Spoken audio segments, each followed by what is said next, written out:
Appreciate your attendance. First order of business is the board had some non-public sessions.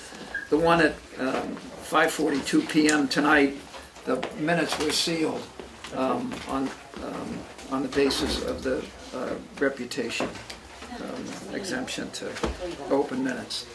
The first order of business beside that this evening is a public hearing for the acceptance of unanticipated funds under RSA 31:95-B. We'll open the public hearing. The unanticipated funds included tonight is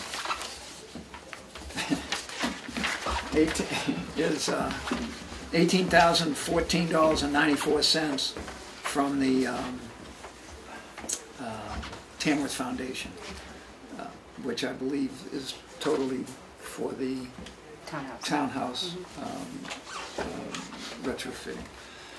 Is there discussion? Yeah, you want public discussion? Anybody's, it's a public hearing, so. Okay. I just would like to say that, a lot of this is due to the work of the people who have been sort of overseeing the townhouse and renovations, and I'd like to thank them for putting the application together and getting it before the board that we could submit to the Tamworth Foundation, and the Tamworth Foundation for granting it to do the window repairs and other necessary items that will help maintain the building in its standing. Here, here. Further discussion? I'd just like to say, I didn't know if you could hear us tonight, but I'd like to say on behalf of the Town Foundation that we're very pleased to be able to help the town once again with funds that it wouldn't happen otherwise, because it's apparently not in the budget. So that's what we're here for. Happy to help. Thank you. We're glad you are. Further discussion? Hearing none, we'll close the public hearing. A motion to accept the $18,014.94 from the Tamworth Foundation for the Second. Discussion? All those in favor? Aye. Opposed? Unanimous. That's your quick public hearing. And just if we can send a thank you letter to the foundation. That's good. Well said. Big one.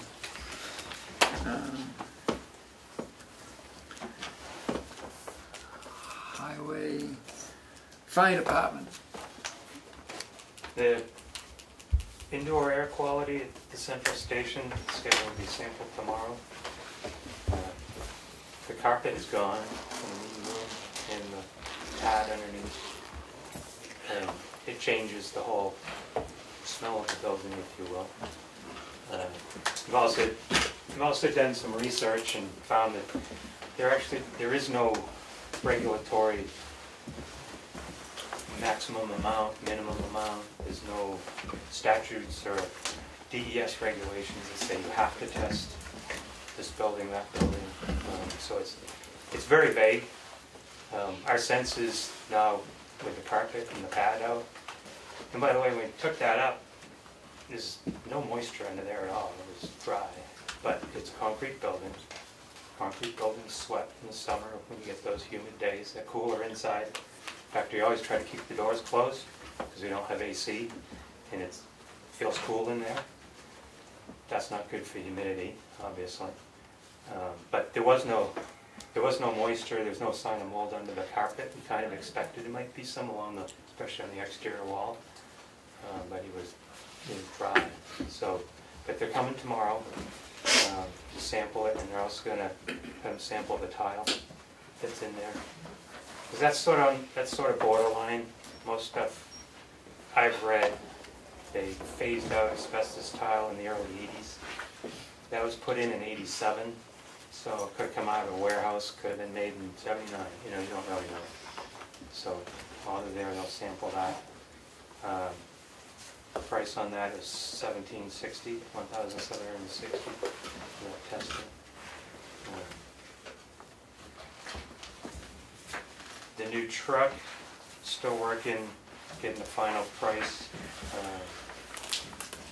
What we're going to be looking to do is to have a warrant article in 2019 to make up the difference.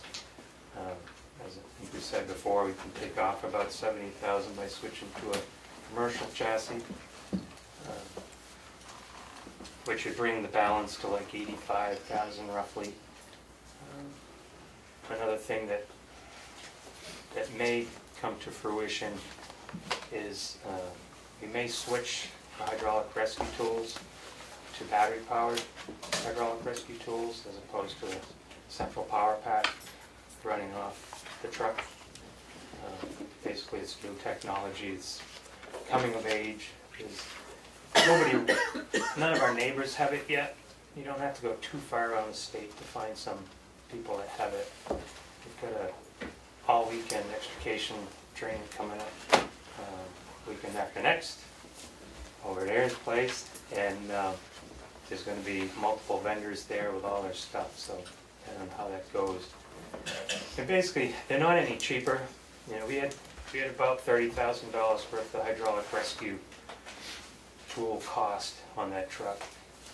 And if you were to buy the battery-powered ones, it's about the same money. The difference is it doesn't have to be part of the truck. It's just equipment that's loose. So we could pull that out and just, you know, buy that as equipment. We could pursue grants, or we could, you know, approach the Family Foundation or whatever else. It wouldn't have to be part of the contract to the truck.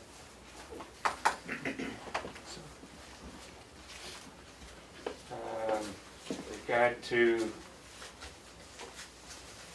ambulance stuff, the email from Comstar indicates that we should be getting, the first amount should be $5,191.43. That's for the transports that we did. And as you know, it's retroactive. That's the billing for the, Yep. For the Okay. We've received some funds. Okay. I don't believe it's that total amount, but we've Got had some 3 or back. 4 separate little, So that we've sort of been the whole, yeah. through the whole loop with the whole process. Now some is actually made. of Right. that. Okay, good. Good. Additional radio put in 6A1. That should be receiving the hazardous mitigation plan anytime. Mm. Propane tank was repaired for the shelter generator at the school. That's all online.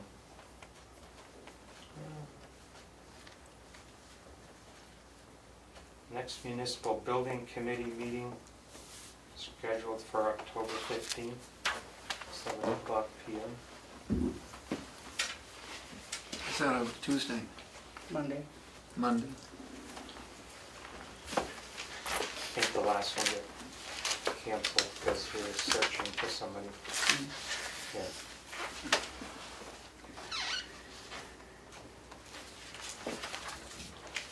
Yeah. And that things are going well. We've done some. So you don't have a contract on the truck at this point, Correct. and you won't have a contract before December 31st, is that correct? I doubt it. Not 100% sure. I need to get in touch with Blake's. Ball's kind of in their court. We made some decisions, advised them of those decisions. They were supposed to use those to generate a revised price. We haven't seen that yet. Because I believe the funds that were appropriated back in 17 will expire as of December 31st, and they no longer will be available. Okay. So we should. unless there's a contract. Unless there's a in hand. contract, So we should and do we it. can't Okay. sign a contract, Okay. it's for more money than what was appropriated. Yeah. So there's a And rub. yeah. However, I know we've done, not the fire department, but the town has done plenty of lease purchase types contracts for graders and trucks and stuff. So But they come with a vote of the public saying that you can enter into such a lease purchase agreement, which binds the town in future years to make those payments. And a lot of times those lease purchases are with the understanding if money is not appropriated, the truck disappears. So you need to get a legal read on that because the warrant, the way I do have a note out to DRA waiting for a response, but I do have the response back from Matt Surge, the attorney. And that money's gonna go back into the general fund. So we could write the warrant for the total and get, and take the, you know, the 384,000 out of fund balance and raise the rest. Raise the rest. So for that's next the other year. way to write So that put warrant it- article if we don't have the Next- contract. Next year's. So, but Matt said that was fine. Because It the almost way the sounds like warrant that's article the was, better way yeah. to go. because the way the warrant article was written, it was written up to the 385. So it would probably be That will better back- to do That will it. be in the general fund, and then we can take it out under the Probably it'd be fund. better to write the warrant article that way. Right. That But we're like I going said, to. I am waiting for an okay from Michelle, but I'm almost positive that would be the way to go. Because then it's clean. There's no question. Right. Yeah, I'm curious. I would think the DRA would tell us that we can encumber those funds. No, not if we don't have a contract. With a contract Mhm. that might be more or less of the warrant article, because the warrant article doesn't stipulate when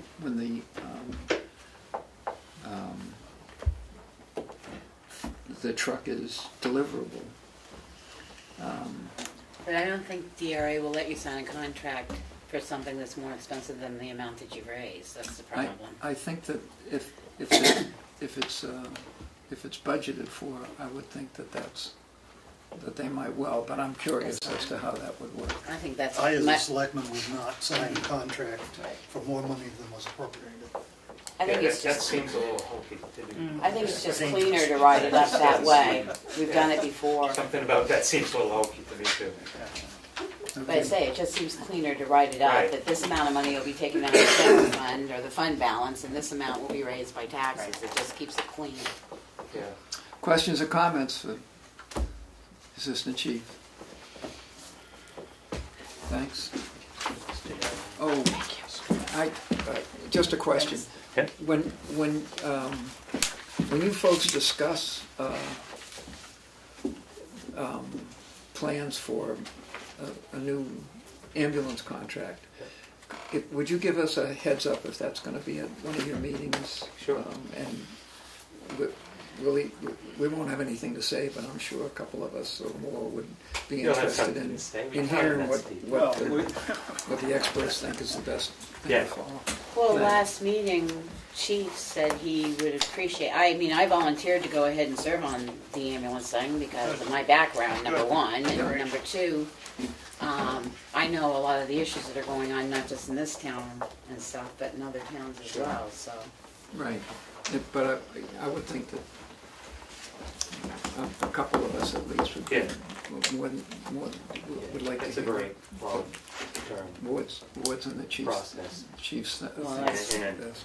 It's What time makes it commitment too. difficult too is that it's so much depends on what other towns do. It's a whole, But as long as all the towns it's get it's together the and whole area. discuss it. Right. Right, and it's pretty easy for the chiefs from the area to have discussions Amongst Right. themselves. amongst themselves while we're strategizing where to look for somebody next even. But But I think most of the towns now are, from what I've heard, is the same thing like Effingham brought out. You know, they sort of want to get chief and town fathers together so there's more bite when you go to discuss it now because everybody's experiencing issues.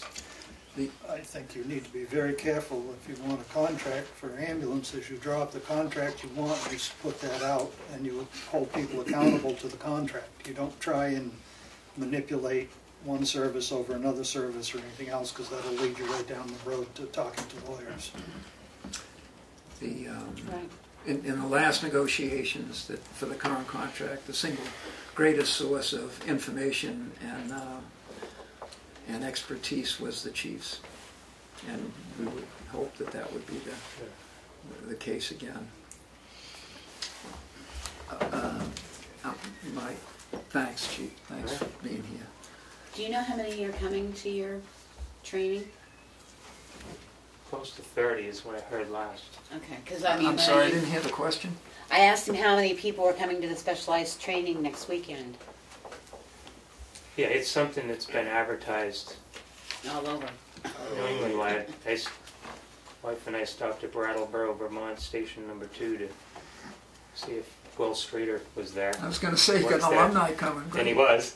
And unbeknownst to me, he signed up for it. So Yeah. Oh, really? yeah, I got it coming. Yeah, so the word's been out there. And we've got 8 or 10. No, this is just a strange question, but are they all going down to park in their individual cars down there? Are you carpooling or what? I don't know. Oh, you don't know. Okay, well, The classroom part's starting at the station, so Right. then you go out from there. Thanks, Chief. Thank Chief you. Littlefield, Skip me. I'll skip you.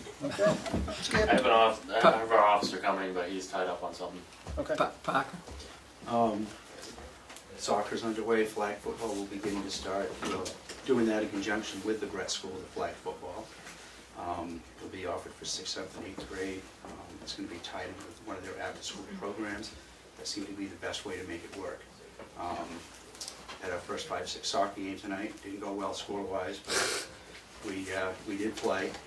3-4 had their first game Tuesday. They did win that. Moving forward with being ready for the winter programs and doing the fall cleanups as I can.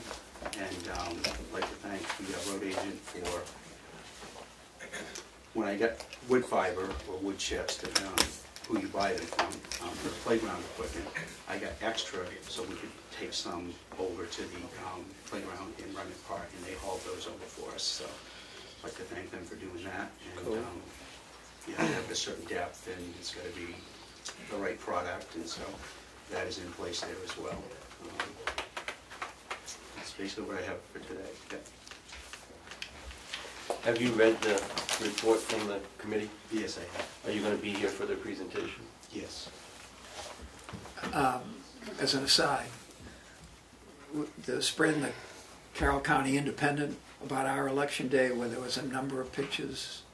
There was a photo page of Tamworth's primary election. That photographer, who lives in Effingham or someplace, told us that Remington Park was the best place to bring your kid in terms of safety and ability to control them. And she I guess she likes Tamworth, but don't we all? But she also went on about how great a deal that was. And I believe that was the foundation as well that paid for that. Am I in line on that, or? That's correct, yeah. Yes. The Women of Tamworth calendars raised a lot of money, and at the end they allowed all the models, the various men and women from the various years, to designate charities that they wanted to give a certain amount to. And what was left over at the end, they wanted to have for a playground. And we spent a long time trying to put a playground in the village in various places and ran into lots of obstacles, but Gail was very persistent, and eventually we found it in Remington Park. Thanks to the town, because insurance was a big issue. So we could not have done that without the town's cooperation to cover the insurance. But yeah, we did. The models, the calendars paid for it. But it's a good safe place. It's back from the road. It's a nice scenery there. It's a good location. It's safe, and the rec department does oversee the upkeep and maintenance of that. And we have a lot of new kids, little kids in town. So let's hear it. Questions or comments, Parker? Thank you. Glenn's not here. EDC? Yeah, I sent you all a letter this afternoon. Did you all get it? This afternoon. An email? It's an email. Okay. I actually have it here with me. Sorry. Dan got it. Did you? I tried to send it to you, but it kept shut. Email, so I got to change it. No, I did forward it over to her. Did you? Yeah. And when I printed it, it looks funny. Big print. Please. No, but look at that. It was a regular email, but look what happened when I printed it. But that's the way it looks, right? Anyway. I got some clarification over some of the things I've been sending you all along, okay? And I talked to the executive director of LRPC Monday. And when I read the whole thing, and when I was sent everything, it appeared as though the towns had to apply to say, we want to do mapping, whatever. Towns don't have to apply at all. They only, in other words, the towns could apply if they hadn't been contacted yet to have mapping done in their town. But the FCC and the PUC, all these alphabet things, right? They are the ones that are saying that they would fund $4 billion or $4-something billion. And what the mapping's all about is that they feel that Verizon, Sprint, AT&T, and so forth have been making these great claims. Oh, we've supplied all of, we've covered rural New Hampshire with cell towers or with cell service or with mobile phones and for iPads and all of that. But most of us are aware that have dealt with it before that if in fact there's any service at all in a town, then it's said, oh, Tamworth's covered, this is covered, everyone's covered. And it's not accurate at all. It's just a little bit of the town, as we know, some of it. So the mapping is being done, and the goal is to do it all over New Hampshire, but it's being done town by town by town. And what my letter is asking is that, in fact, they said in that first paragraph that I sent you way back, it was saying that either would help them to please have volunteers in the town and or to purchase some phones. And the reason that we want phones, they need three. They need an AT&T phone, and they need a Verizon phone, and they need a Sprint phone. And so the cost of that was like $1,500 to get all three, because they need to be used as the data, gathering the data occurs. LRPC said that they would buy the phones for us, not for us, but I said, I don't think I can, there's no way I can go to the selectmen and say, oh, I'd like to have $1,500 to buy phones to collect the data. And so what they said that they would buy phones. They've asked the president of LRPC board. He said, that's fine, no problem. Only because not only will our town be lucky to use them, but as other towns come forward and they're found the volunteers and whatever, they can use them too, because you have to use all three.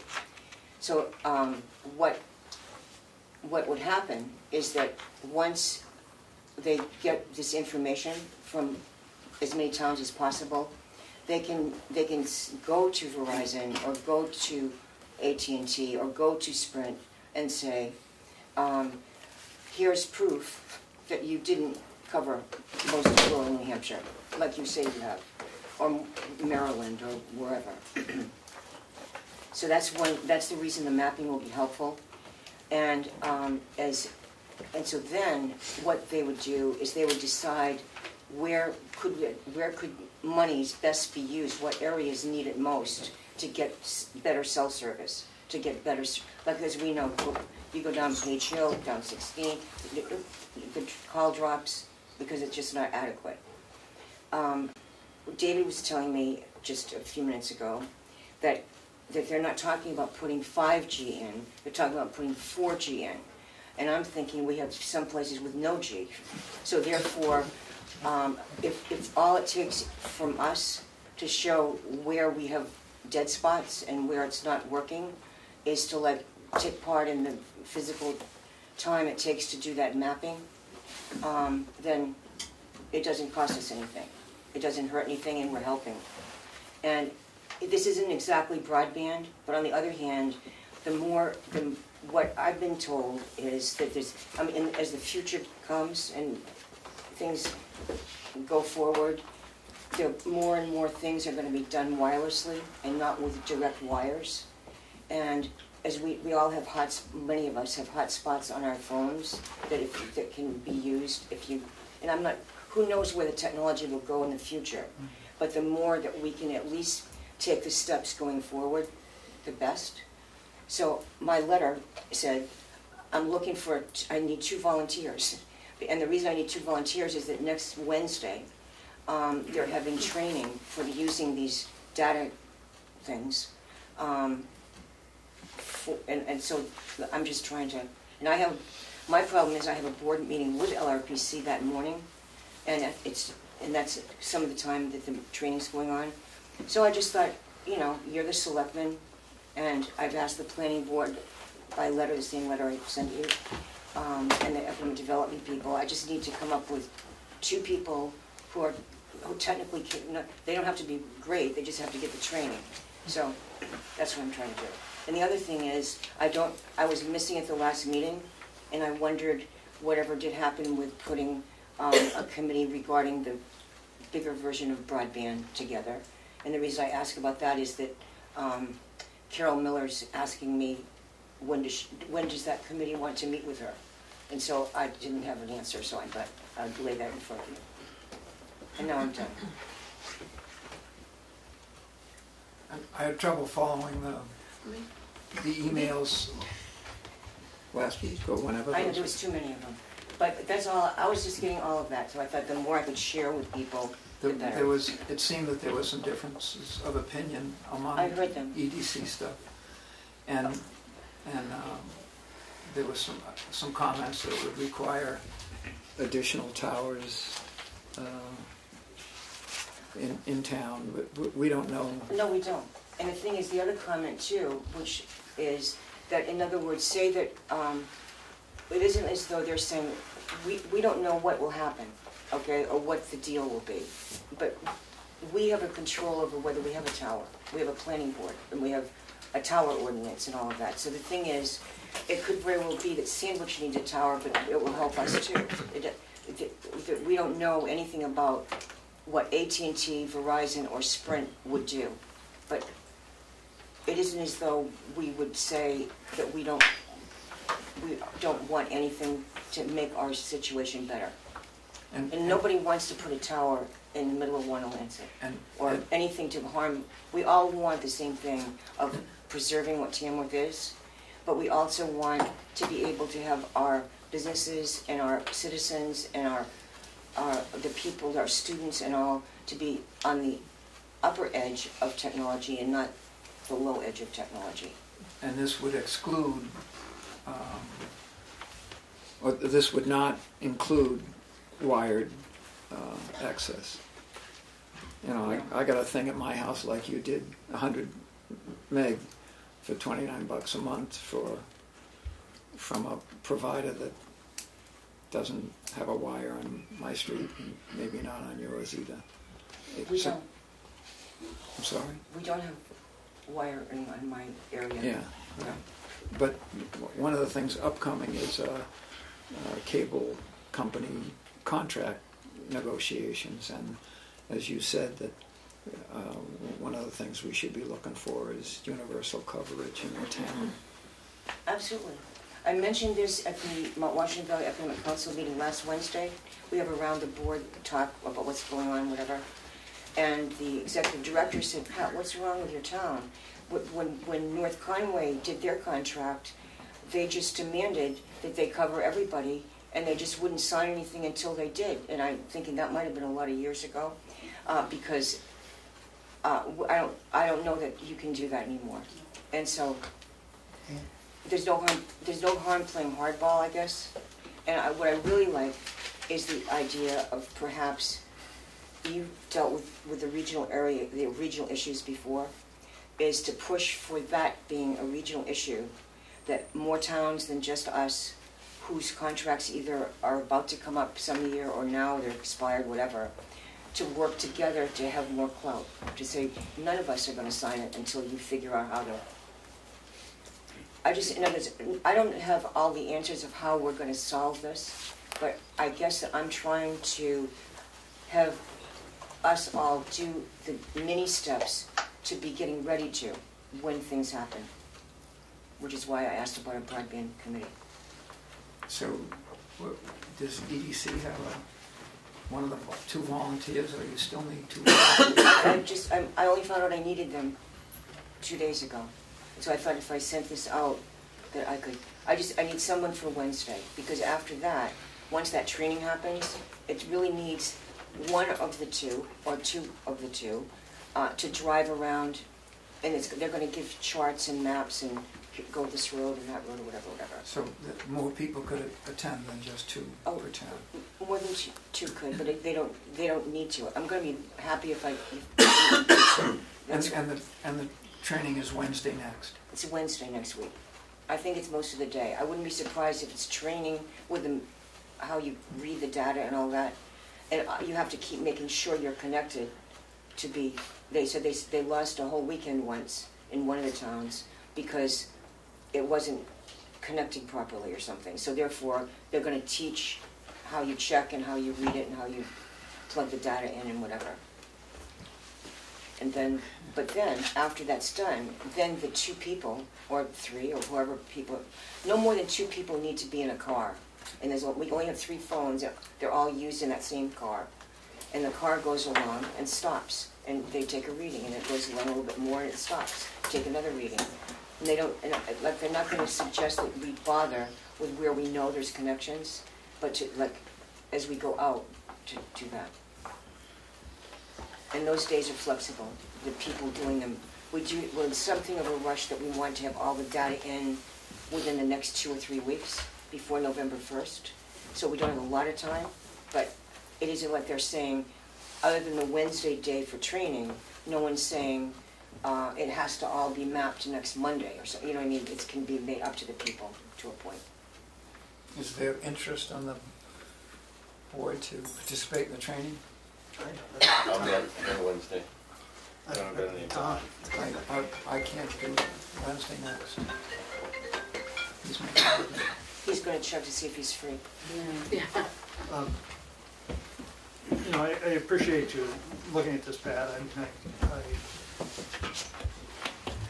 kind of feel like the government's throwing out this big chunk of money to get volunteers to go around and do the work for Verizon, AT&T, and U.S. Cellular, and all of these companies that want to provide and make money off their providing to the citizens.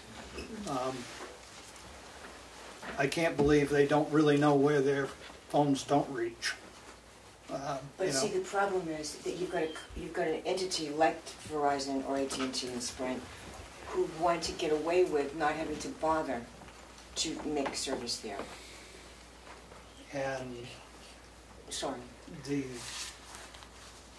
they can tell from where their tower is located where their signal will and won't hit. It's not a. I think they're pulling a little wool over your eyes, to be honest, the companies.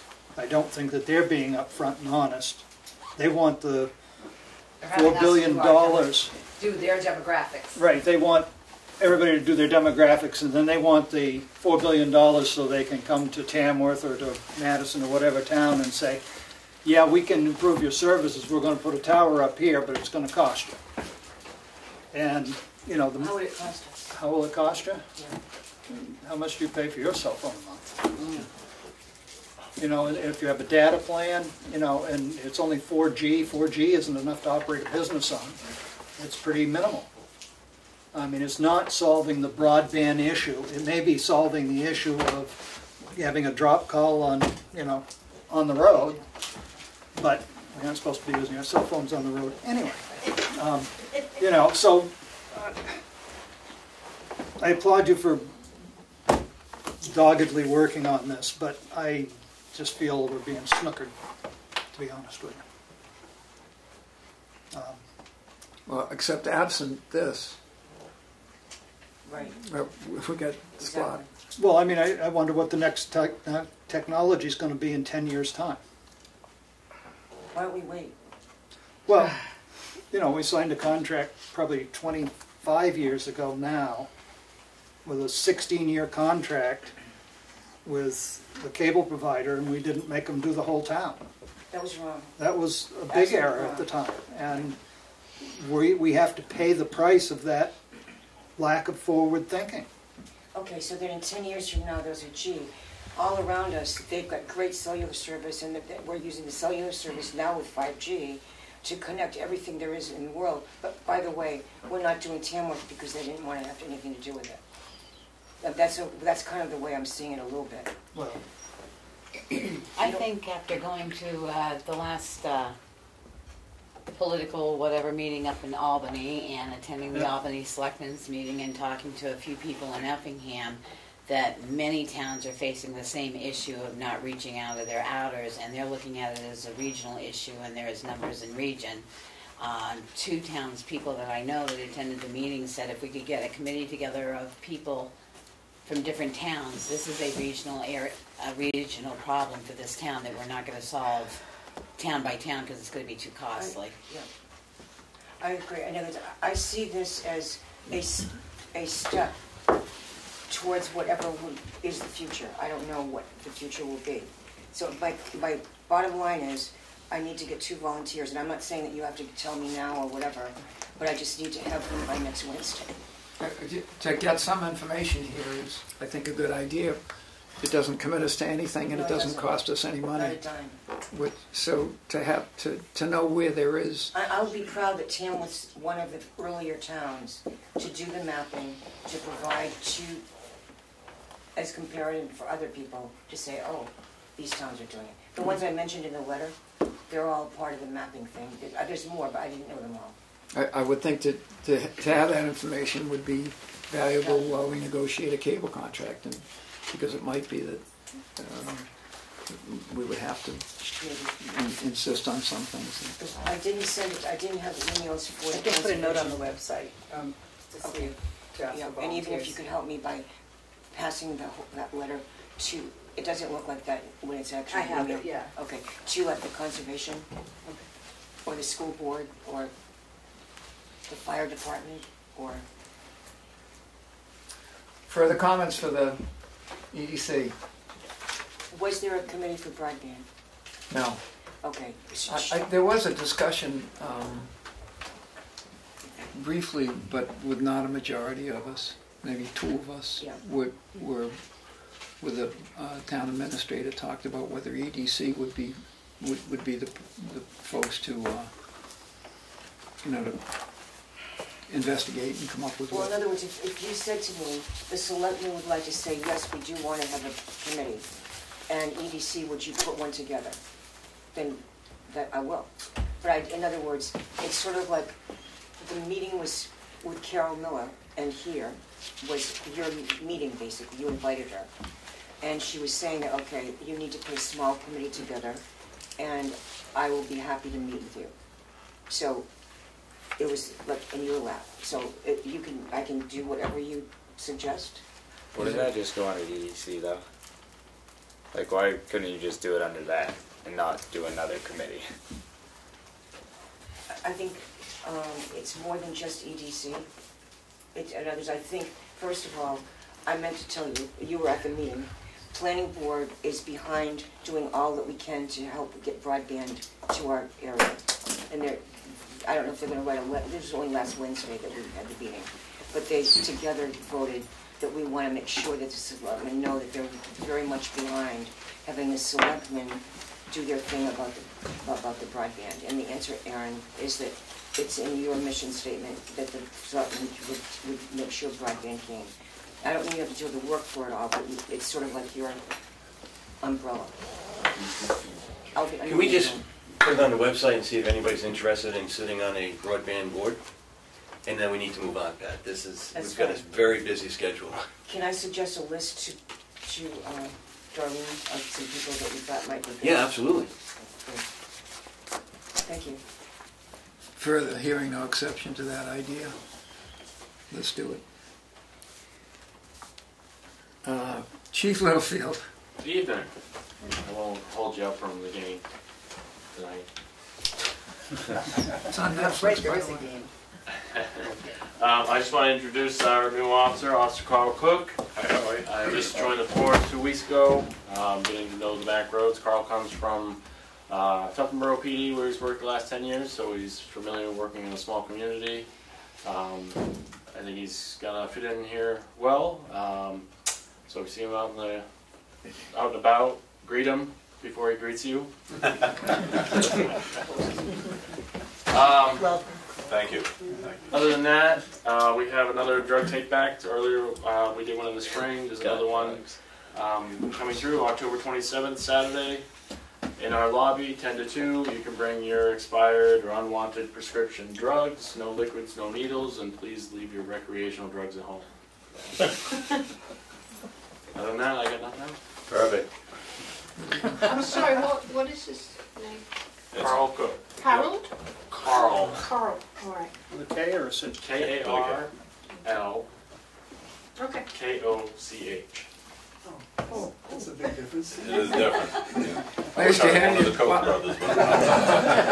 brothers. Nice to have you with us, Thank you. officer. Thank We you. appreciate it. And part of that is because you were doing traffic I saw you speed abatement You were doing good. on my You were street, doing good. which we appreciate, but I've also seen you elsewhere. Glad you're with us. Thank you. Questions or comments for Chief Littlefield? Thanks, So Chief. how big is our police force now? 3 full-timers and a part-timer. Thank you. He's filling the vacant patrolman's position that we had vacant for a little bit now. Great. So it's up and running. Up to speed. Hearing no further questions or comments for Chief. Friends of the townhouse? We were wondering if, about the phone, there's 2 phone lines at the townhouse. Did you get the I price? sent you an email about Yeah. that. Yep. Right, but did you get a price? I don't have a contract yet. No. I'm waiting for a contract. I think Okay. it's gonna be about $14.95, but that's what he So- thought off the top of his head, but I don't have a contract yet. Do we, That dedicated line, right, yeah. Oh, the hardware. do we need 2 phone lines in there? Or, I think that if Kim needs one, she probably needs a phone line. She does need a phone line every couple of months, doesn't she, when she's in there? for Kim? Kim, Just for elections, I right, do. so you need a phone But line, we go, Yeah, but we you're end all up doing internet. wireless. Right, Yeah. so you don't need it anymore. The Time Warner one? I never did. We just had the wireless line, Okay. the Tamworth but they never wireless. had wireless before. Well, you did from Tamworth Wireless. Tamworth Wireless. Yeah, that's what I Right. mean. The only reason we had there was another line in there was when we first got the Help America Voters Act, the booth, handicap booth, disability booth. They had the machine that was used then required a line for the faxing of a ballot or the thing. And that we have tablets now, so that's no longer So you don't need necessary Okay. for that.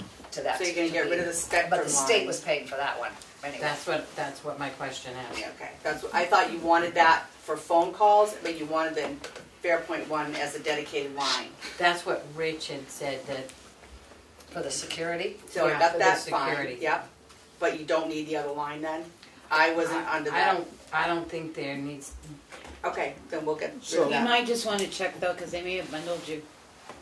they did. They Then did you, bundle. if Oh, you well, get then- rid of your phone, then you're. There's no contract. No, if you get rid of the phone, the internet price may go up Go if up. they bundled Right, you, that's so what you I might thought want to it wait was and bundled. see. So Well, can I'll we, if find that out. occurs, can we, where it's a public building, a town, is I'll that find go out. under our, because we can add a line, right, under ours? Under the town policy for Spectrum, It could they depends how add a they, line it to depends that how they, building? it depends how they set it up, so I'll just start over and call them and see what we have for If we contract if they and- got rid of, the phone. yeah. Yeah. We also wanted to know if the oil company was on automatic delivery over there and who it is in case, It is, Pemmy River. okay, you can get us that information. Yep. The other thing Barbara and I discovered this week, somebody moved the dehumidifier and did not purge it, which means there was water all over the floor. And, That's in the basement? yes. Mm. And we got it cleaned up, and Barbara and I, figured out how to purge it to get the water out of the machine, and it's working fine now, but yeah, and we also got new filters for it over at FW Web. So it's kind of like nobody touch it and move it because Who would have touched it? I don't know. I've asked, like Gus, he wasn't in there. I don't know. That's locked, right, when you open the building up? For guests? They keep the back doors and Will be soon. yeah.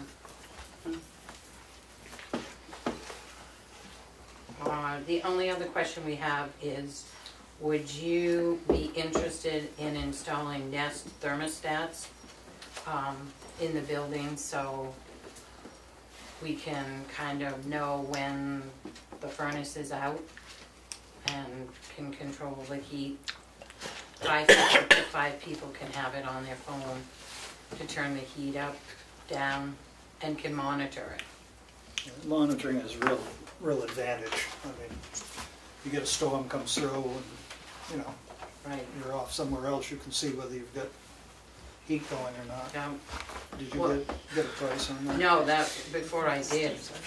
I did have Gus look at it, and it's either, it's a 2-wire and it needs to go to 3, or it's a 3-wire and it needs to go to 2. I don't.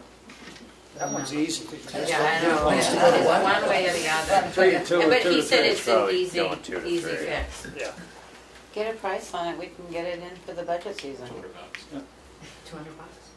Well, not You? installed, but the product itself is $200. Okay. What's it called? Nest. Nest. Nest. And then where we have internet there, it'll service off the internet. Right, yeah. But I say get a price and work up for it, and then we can put it into the budget, because we haven't done the budget completely yet. Yeah. I'm sure they still have money. I was there, gonna but- say, it's plenty Maybe of money, that's yeah. already done this year, so it went through the winter. Yeah, Right. I think they It would did. actually end up saving Of money. course, you've got money Yeah. for it, right? Absolutely. Then do it. All right. Well, You wanna make And a- the other thing, we wanted to say that we found the white paint on the porch from CMI. Thank you.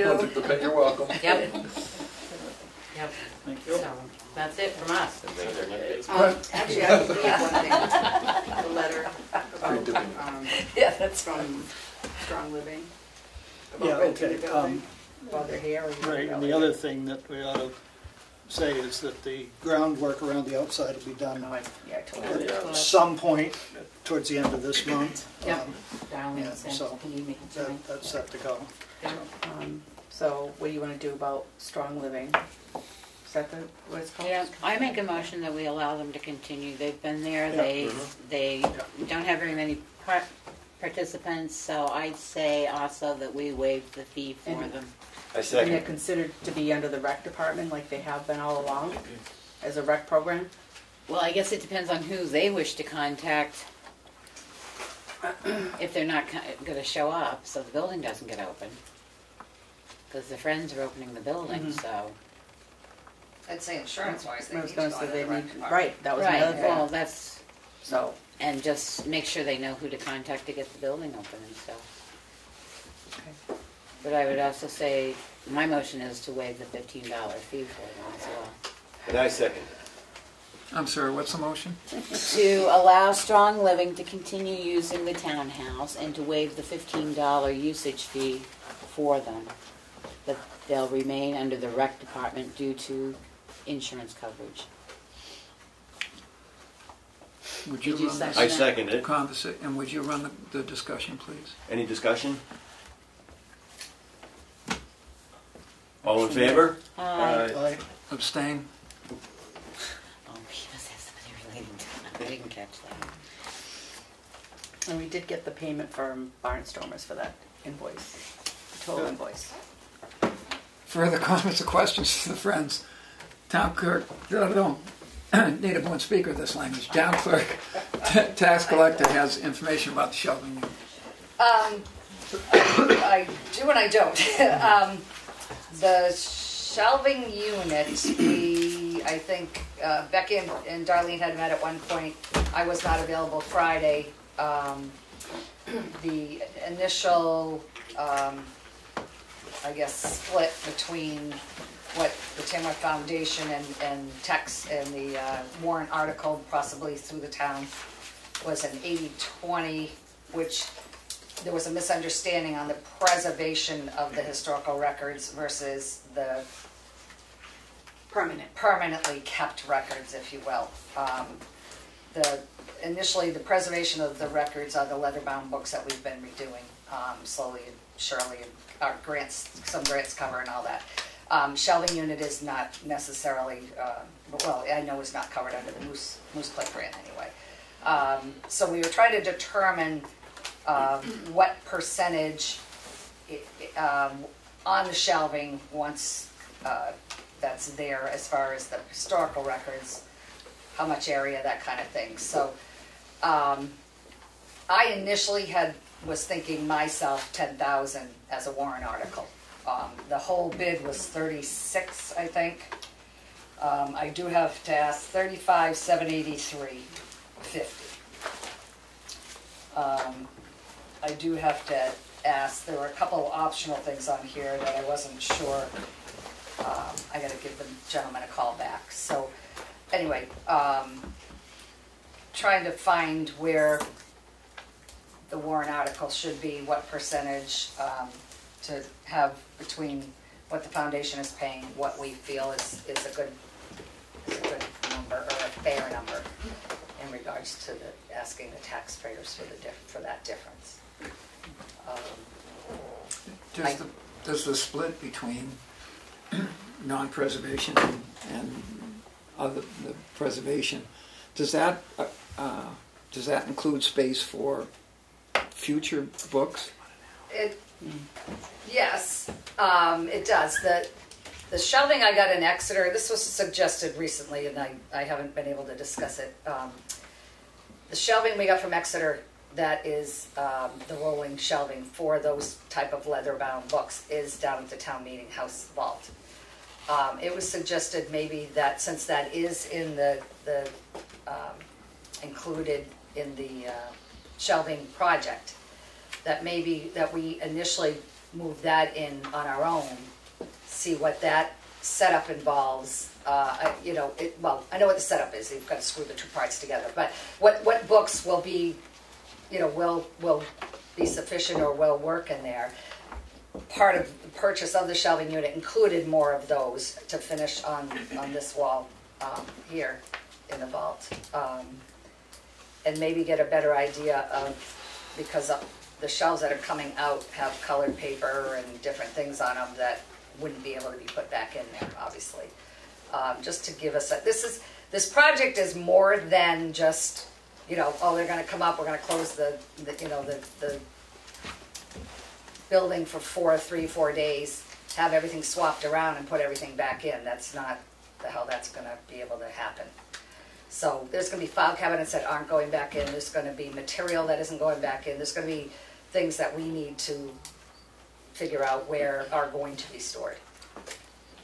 So I thought the suggestion of putting those, what we currently have in there, taking out what's there on the shelves now, part of it's the vital records that would go on the rolling, and a part of it's stuff that can't go back in, and we'd have to house or find a spot for it.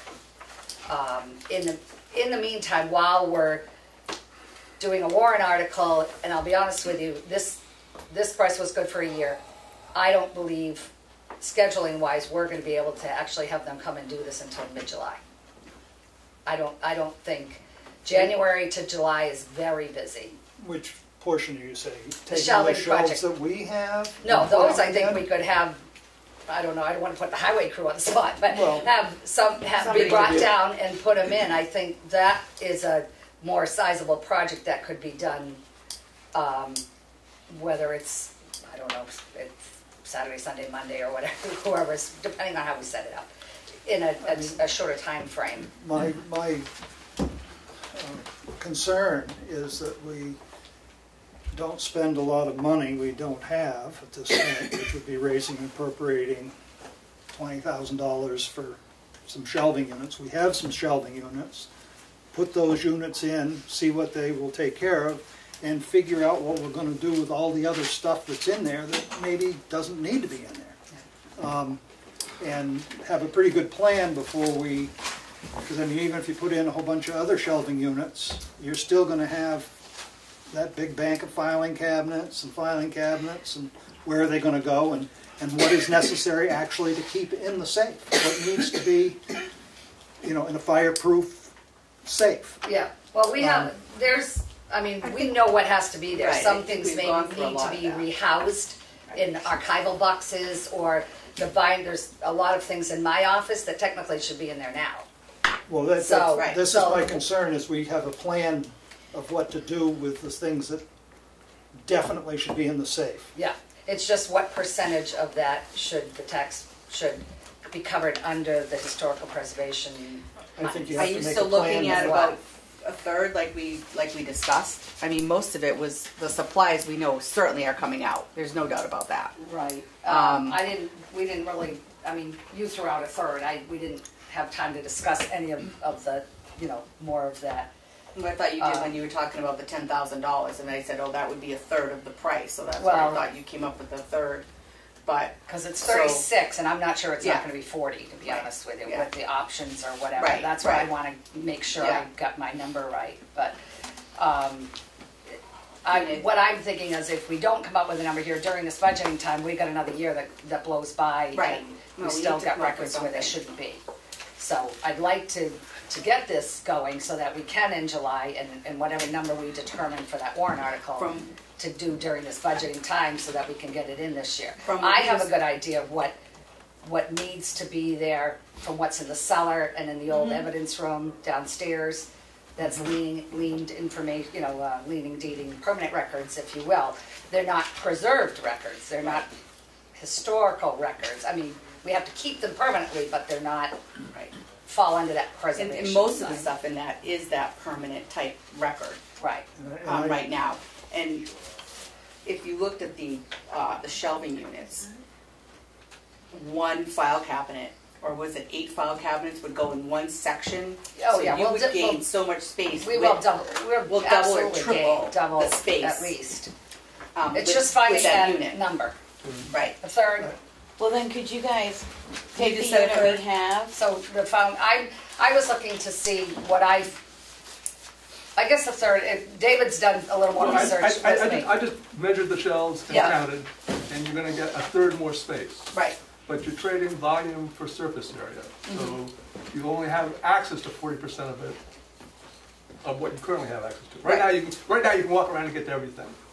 Right? With this new rolling shelving, I've seen this be done before, and if you don't plan very carefully, it gets, you have to redo it, because you only have access to 40% of the content at any one time. Right, exactly. And so you gotta be, I mean, I don't know what the usage of the vault is, the space in there, Right. but that has to be well planned out. I mean, I know what we have to go to every day, and it's not everything in there.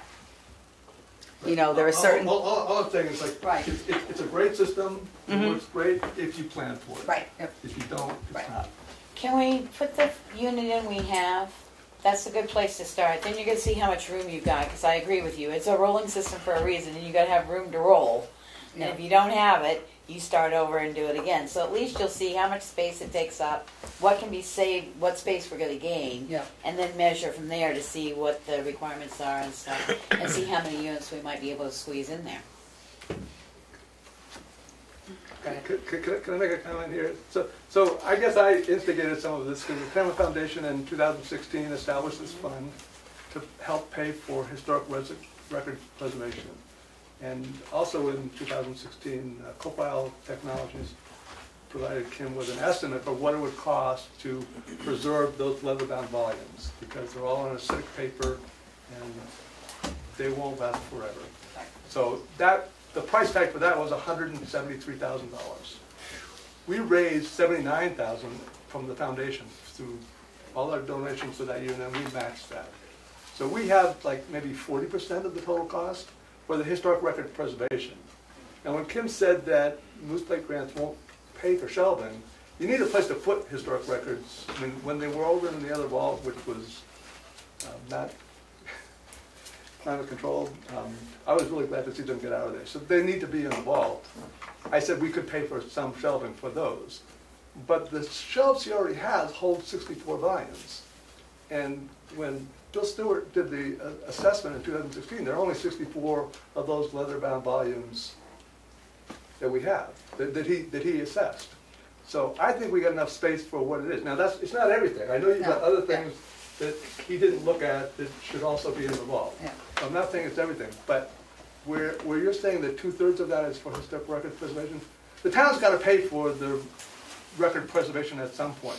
We were trying to help the town because in the past, in the 80s and 90s, there was some work done and the foundation contributed to that, and we're happy to do that. But as a member of the foundation, I've got a responsibility to make sure that that money gets used for what it was raised for. And it was raised for the preservation of those 70 leather-bound volumes. So that's just my 2 cents on that. So you could take the shelves that Kim got from Exeter, and by removing 2 sets of shelves along the south wall, you could put those in there. But you've got a lot of stuff on those shelves that are not the leather-bound volumes that you have.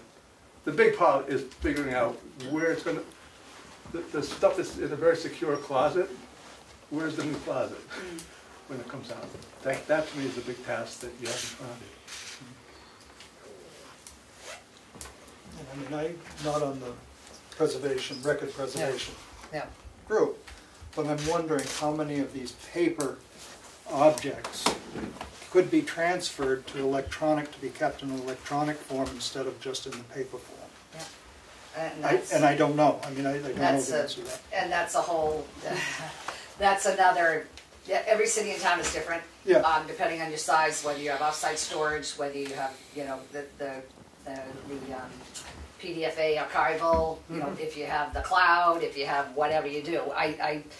I guess I've been trying to go through to find out what would work best for our town and for our size and how long, you know, a shelving unit would go to carry, you know, for the future, how many more years of putting paper in there.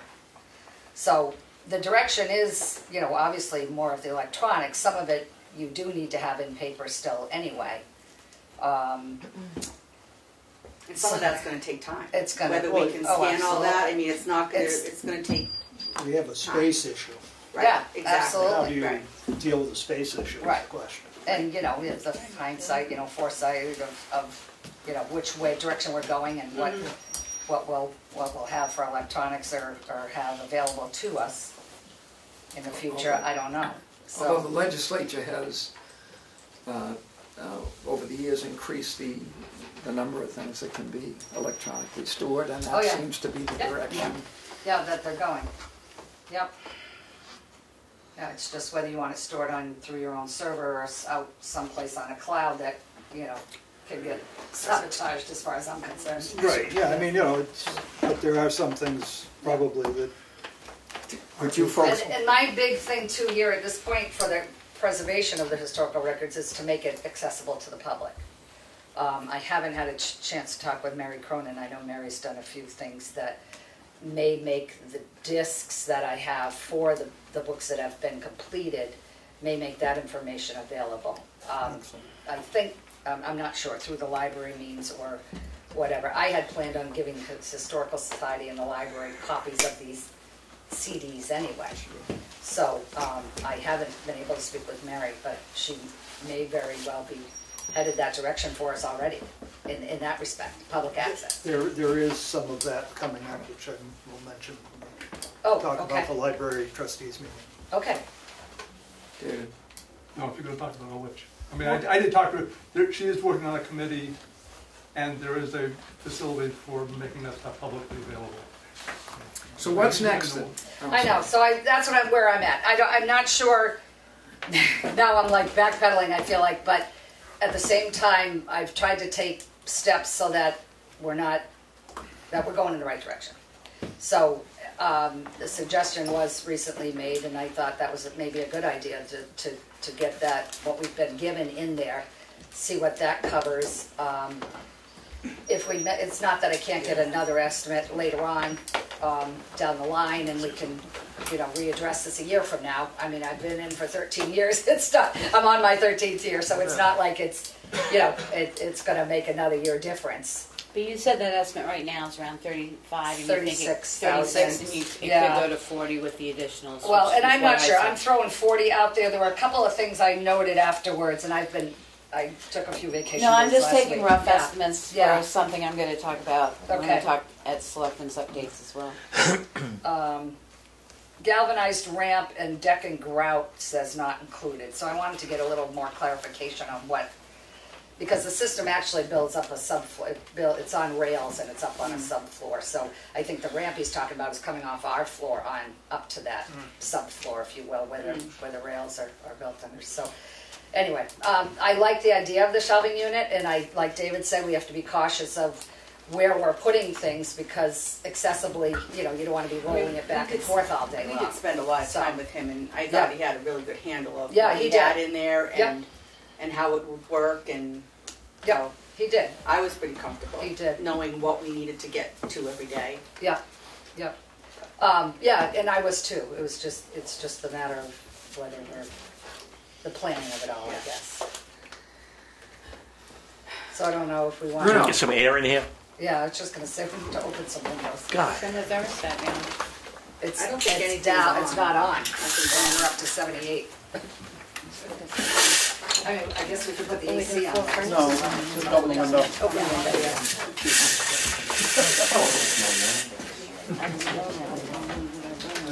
People still aren't going to go home, huh? I'm not sure at this point what direction we're going in. I don't know where we sit as far as a warrant article. If this is the year, do we put it in capital improvement plan? If it's going to be more money than whatever. I'm looking, my other thing I wanted to address was I may end up, I feel like I may, more and more I feel like I'm on a sinking ship with our tax collectors program. With the software I have right now, I was going to do a $1,000 update. I've sat and listened for 3 years now to people who have done it. I'm not getting a real positive response on it all, to be honest with you.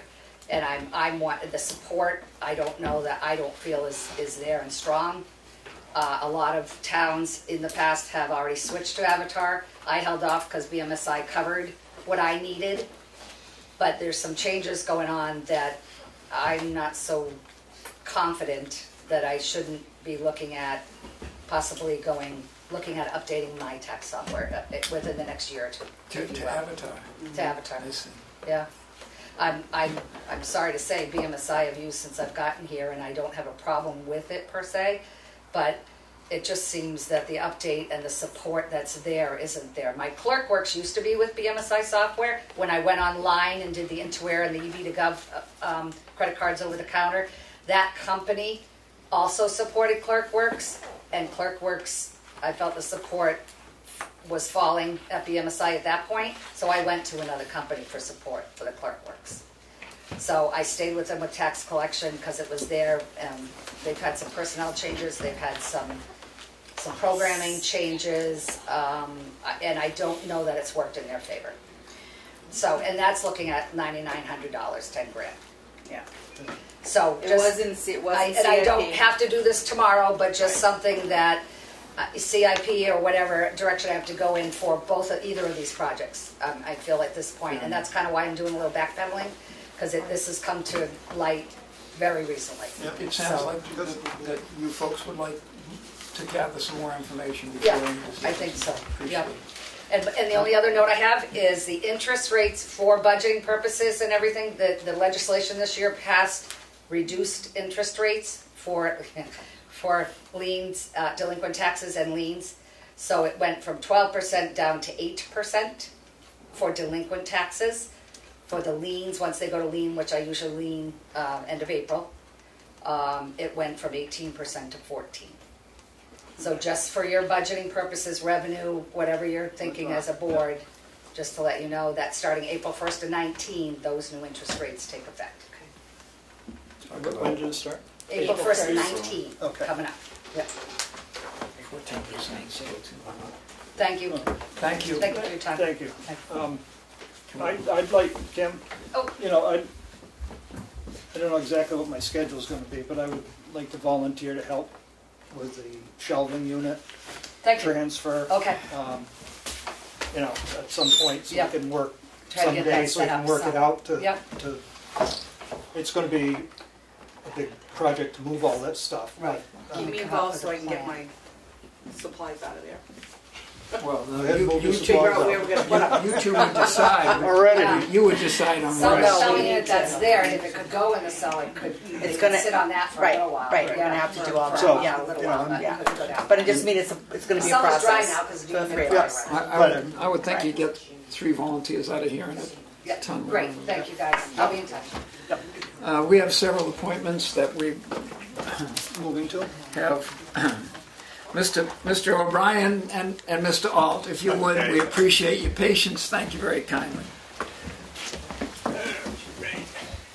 For those who don't know me, I'm Nelson O'Brien. I'm chair of the Conservation Commission. And this is Christopher Alt, better known as Chris, landowner here in Tamworth. And Darlene, do they have the sheet that I gave you? Yes. So you know that what we're here tonight is to let you know our proposal that Alt, Chris, and his brother Ted have to donate an easement on a 6.5 acre lot, which is near Bunker Hill Road. As you can see on the map they have there, this is one of the few parts of the Alt property which is not under conservation easement. And they would just like to put that in with the lot which is next to it, number, what's that, 59. Right. So his attorney will write a conservation easement which would be covering both 58 and 59. It would be more stringent than the one on 58 because we have updated the template for conservation easements. And as I pointed out in that little sheet you have, Ted and Chris came to the Conservation Commission, explained what they wanted to do. We discussed it, and we very much recommend that the town accept this. Now, the purpose of tonight is just to let you know what's going on, so you can ask questions, raise any objections before we get to expensive legal work. Quick question. Yes. This seems to be near the Ospey to the Whites Wildlife Corridor that you've, it's close or not? It would be part of that, that's not a specific corridor with lines drawn. Right. But one of the Conservation Commission's projects over the last 10 years has been to try to establish a corridor or an area that has a high percentage of conserved lands or wilderness, or not wilderness, but forested areas to allow wildlife to go between the two areas. So in that regard it is, although of course it's on 6.5 acres, but every little bit helps. That was going to be my comment. That was in that general corridor, yes, which would be help on this problem for wildlife. Other questions? In my understanding from this, there was going to be no tax impact to the town. No, in this. there's no tax impact. And the alts are taking care of the legal expenses. So the only thing that we have to do is you guys have to sign your signatures on a deed for conservation easement, which would be, a formal document we'll bring to you later on. We would have to see the thing before we. Oh yeah, commit to that, that's why the purpose of tonight. So that we don't want to bring a finished document to you and you say, "Whoa, I don't like this." But just from the information that I got by attending a TCC meeting, it would seem to me that this would be a positive addition to the to the conservation lands in town at very little expense, as in none. None, and as you pointed out, it doesn't affect the tax rates either. Okay. Can I ask a question? I don't know anything about easements, but can I ask who is paying the taxes on this property now? And who will be paying after the easement? You will Chris still will pay? do it. Chris, and The quick answer is that So it won't actually reduce your taxes? it'll have no impact. No, So- I was just curious what, so you are doing this because?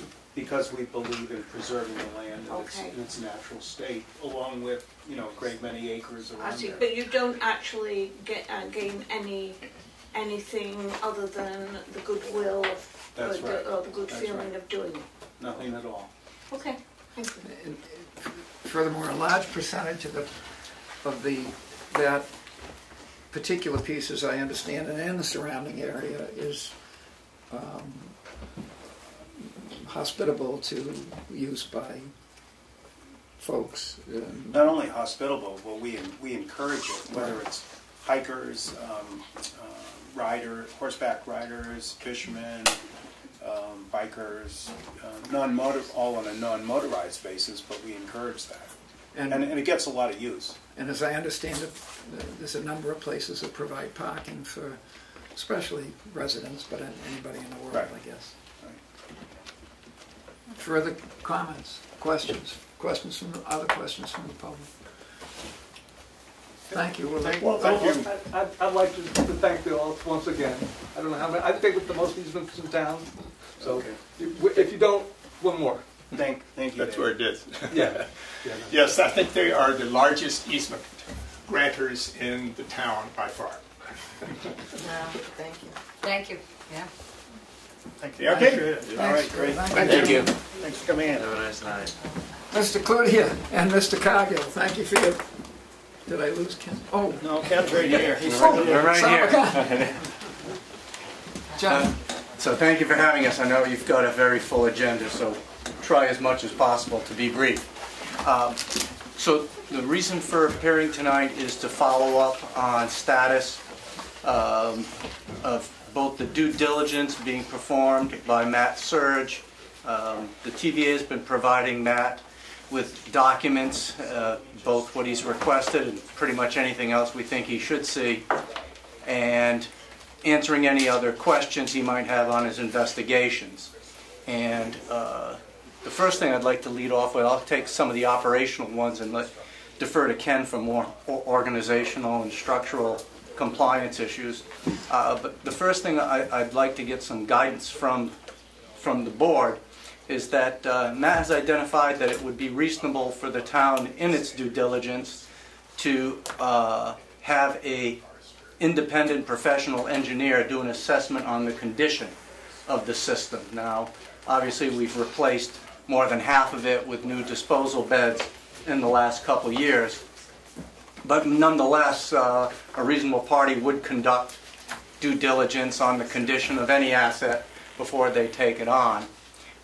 So we did some quick research to see what that process entails, and the recommendation would be to use a engineering firm who is familiar with the system already. In this case, that would be White Mountain Survey and Engineering in Ossipee. They are the firm who oversaw the construction performed by Ambrose Brothers. As an aside, all of those periodic authorizations for payment during the construction process were documented with photographs, notes, comments, and have been provided to the town. So we do have those. Those are available to Matt as well if he wants to dive into that level of minutia. But my point is that White Mountain Survey appears to be the most qualified firm to do so. So we met with them to understand what they would believe is appropriate to undertake for inspections, both in the scope of it, the expense, the duration, etc. They believe that they could come in first and inspect all of the controls, open up all of the beds that we have, any of the new inspection covers, and be able to confirm flows from the pump stations up to the disposal beds, the condition of them given the access that we now have for inspection. And again, the collection points here in the village behind the Bears and behind the library. They think that's probably a half day's worth of work and would run approximately $1,000 for them to do that. What that would not include, and White Mountain Survey said that this would certainly just be optional, is the collection side of the system is a gravity feed series of pipes that run under the roadways. And because those are subsurface, the only way to inspect them is to use a video scope, a snake running through them, in order to check the condition of those under the roadway. Wouldn't be checking up to individual homes, because once you get to the property line, that's the responsibility of the property owner. That's not the responsibility of the TVA. And that work would take additional time and probably cost an additional $2,500 to $3,000. White Mountain Survey does not do that work themselves. They would have to contract with a septic firm who has that capability, but White Mountain would still be on site to observe those inspections and document any findings. A good part of that collection system has, in the last 2 years, been thoroughly cleaned and inspected following discontinuation of effluent from post-production at the distillery. Those lines from the distillery all the way to the collection tanks were cleaned, flushed, and inspected. So we know part of that has just recently been done. But nonetheless, one of the things that we would be looking for tonight, since again it's the town who would be assuming responsibility for the system and would ultimately determine what level of diligence and inspections are appropriate. So again, White Mountain expects they could conclude the work probably in 30 days' time during the month of October for their base recommended. And again, I'd be looking to the selectmen tonight for some guidance. What level of diligence do you believe is necessary? How extensive would you like to see that performed? I'll add one other point. Hearing conversations earlier about budgets and allocations and such, I doubt very much these funds have been allocated. The TVA does have funds available that could be used to reimburse the town or compensate for that expense directly. My understanding is that any due diligence is being undertaken by the town, but in terms of how it's funded, I just want to make the board aware that, again, the TVA, as part of the transfer, is certainly willing and capable of covering whatever those expenses are. We've also met with the Tamworth Foundation, as everyone has, and made them aware of the situation. No formal applications were made, just that's one other entity who's aware of the situation. So maybe I'll stop right there and maybe just talk a little bit and get some guidance on, again, how extensive diligence would be appropriate. Would the TVA help with the funding? Would that be over a fairly long period of time, or there might be some liquidity? And oh, that would be, the funds are available immediately on that. Again, I think I mentioned in an earlier meeting that subsequent to the rate increase that was mandatory as a condition to the grant application and the grant award, the association is now accruing reserves at a much greater pace than it otherwise would need to, and so those funds are there. It ultimately would reduce what balance is available at the point of transfer, but I don't think this is a significant portion of the reserves. There's over $40,000 in those reserves today. And would the grant require a level of inspection assessment? No. No, I mean our grant merely requires us to maintain the system, but there's no specific detail to what's involved in doing so. Here, I think we're most exclusively looking at due diligence prior to transfer, what is reasonable and what would the selectmen expect to be done to satisfy that. I'd be most interested in having an opinion of that by those of you who who know the system before I vote on what's best. Well, I can give you a layman, so I'm pretty much an informed layman, but I'm still not the engineer. All of the controls and pumps that have recently been replaced and upgraded are in very good working order, and I think we can pretty easily ascertain that. The gravity collection system, again, is much lower tech. There's no pipes. It's all gravity. It's just flowing from the individual buildings down to that central pumping point, and there's not moving pieces to fail. It's a question of, is there a blockage somewhere? We have no reason to suspect there is, but short of actually bringing someone in and scoping the snakes through there and taking a video inspection, there's no way to know for certain. Original pipes from original build? Absolutely. So it was built in what year? 2000, 2001, the install period. Do you know what type of pipes have been installed? We have no as-built.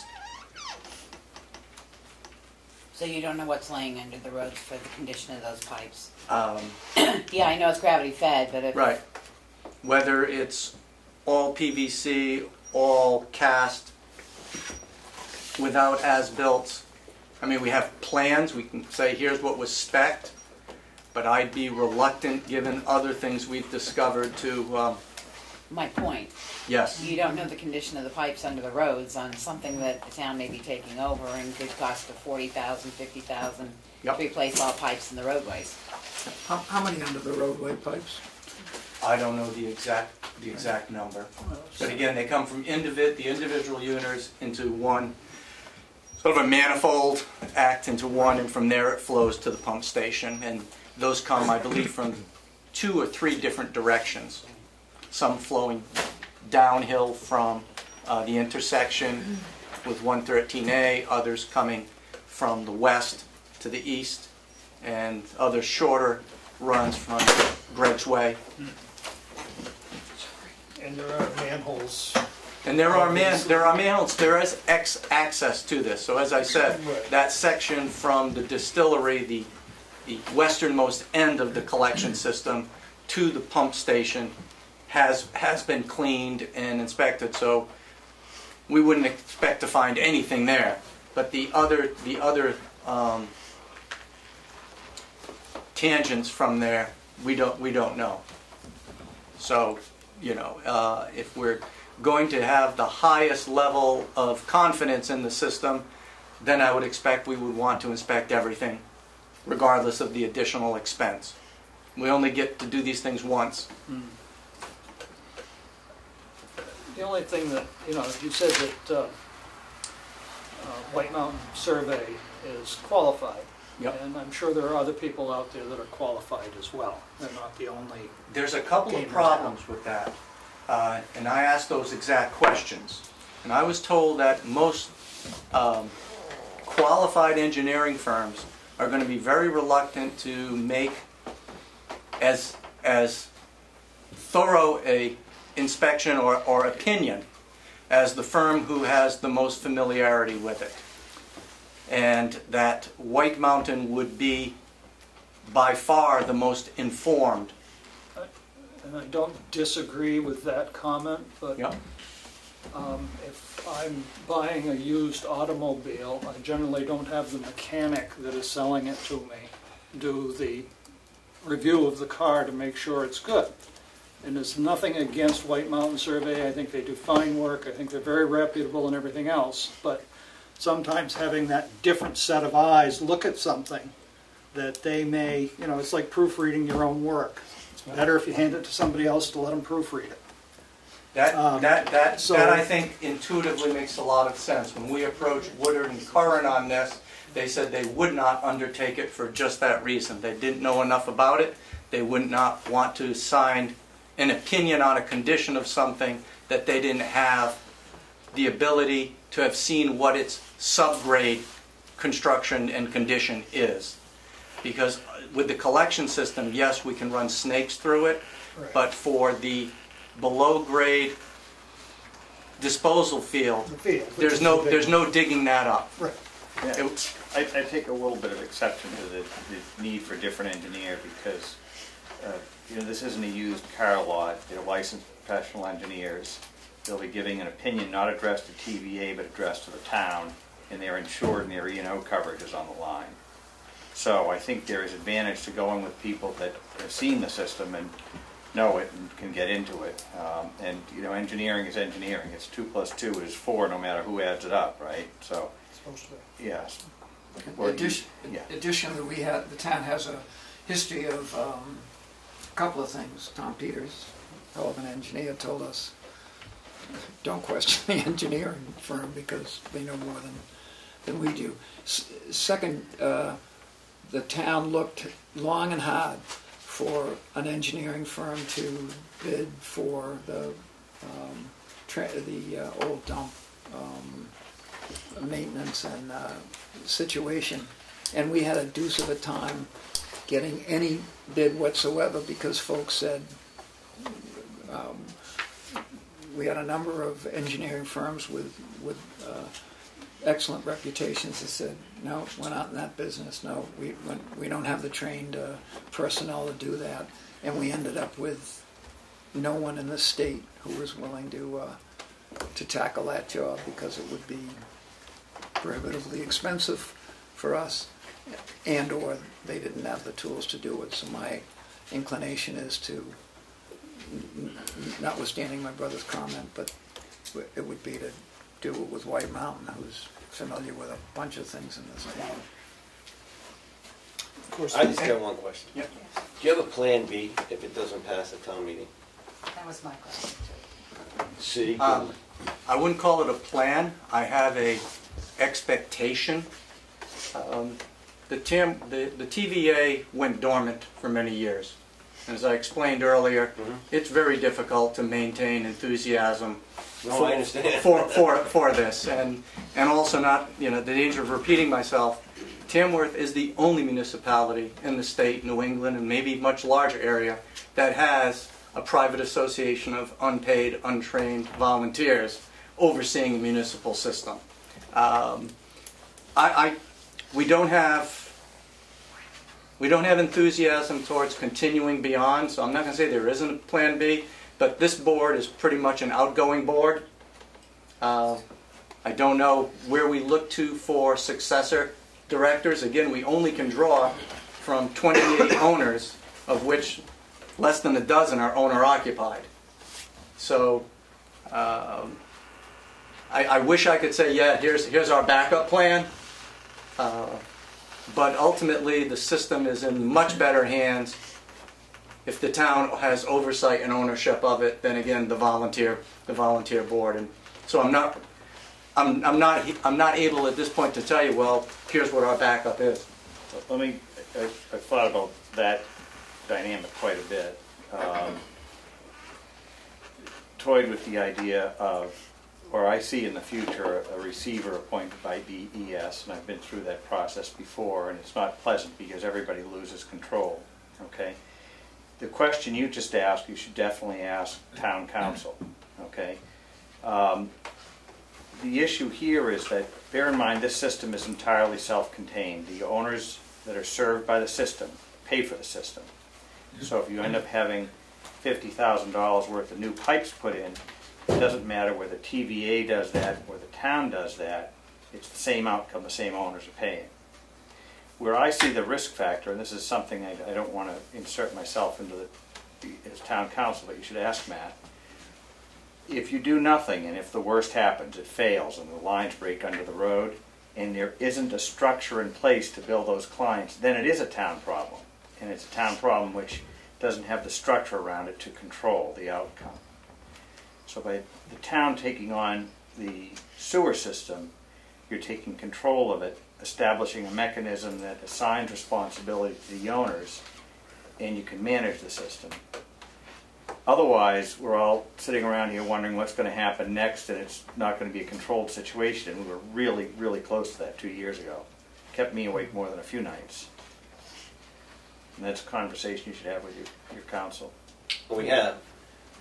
But I've also heard a lot of people chitter chatter out there that have been listening. I'm sure that you've gotten feedback from. Absolutely. Yeah. And I think it's a process of better understanding what those dynamics are and talking about it, and I think being public about it. Yeah. I do believe that it's the best outcome is for the town to take over, and it's more, it's not a cost or expense burden, it's an administrative burden. But as you know, it's not us, it's going to be voted on at the town. Oh yes, I absolutely understand that. Ultimately, the voters are going to have the final decision. Right. So, one of the things we spoke to Matt about was, toward that end, is it's not really clear that public hearings are required prior to submitting this to town meeting. But where there's uncertainty, you're better off holding those informational meetings.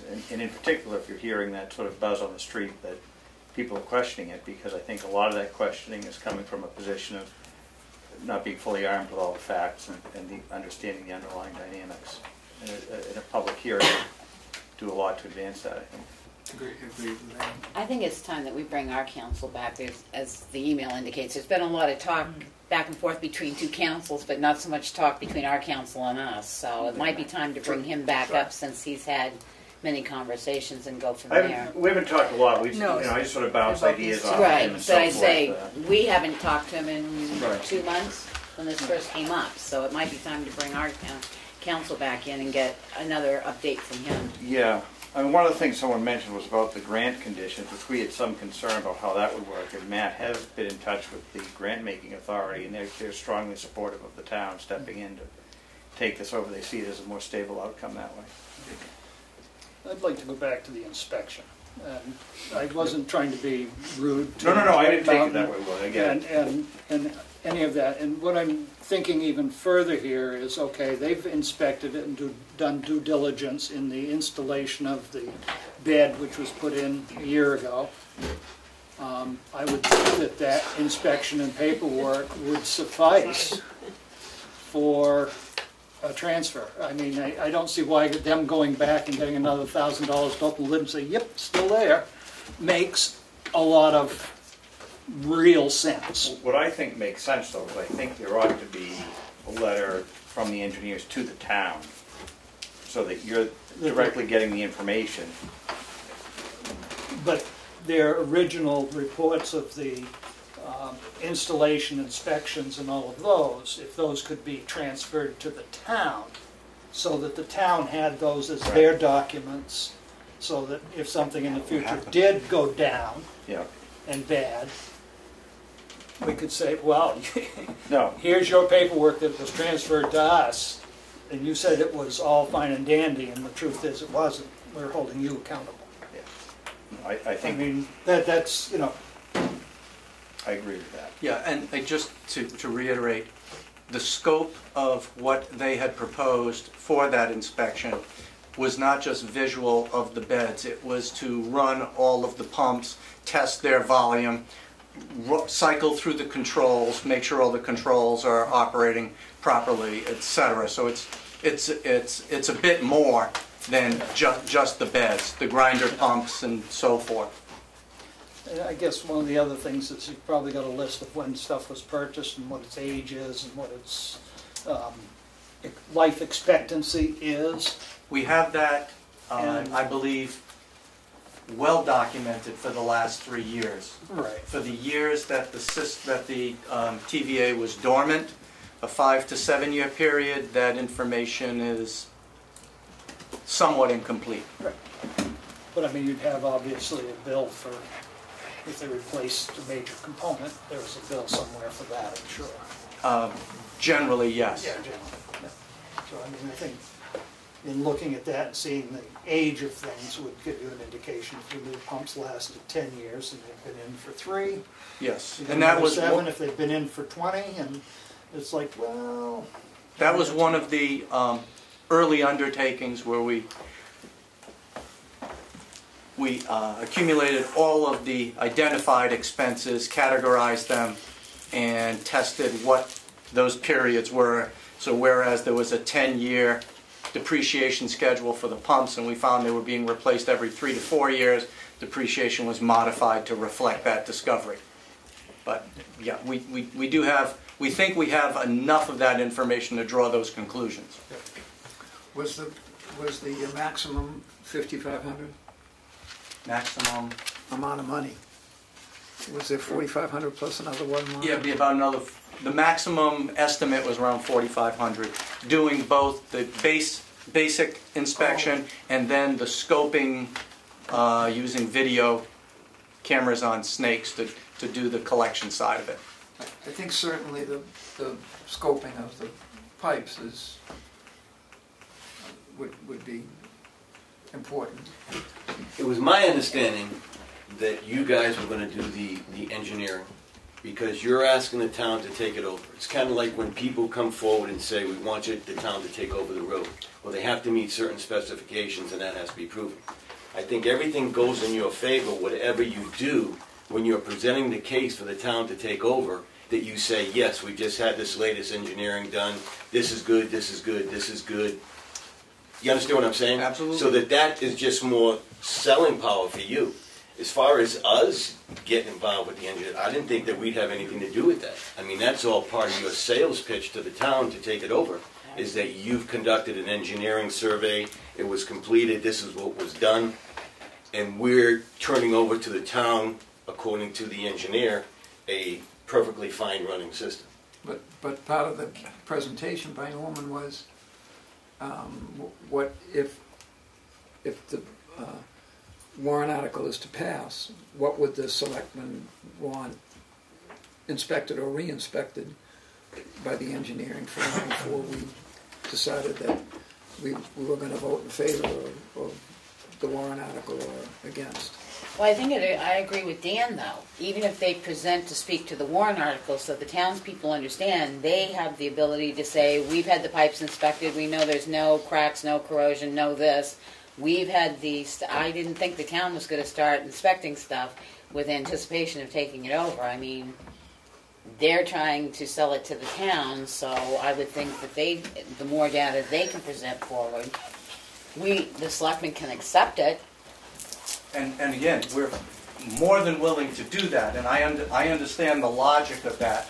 I think one consideration was that since it is the TVA who's turning it over, were the inspection to be done on behalf of the town, where the town was the client and the engineering firm was performing the service for the town as the acquirer of the assets, there's no conflict there that we the transferor are making representations about it.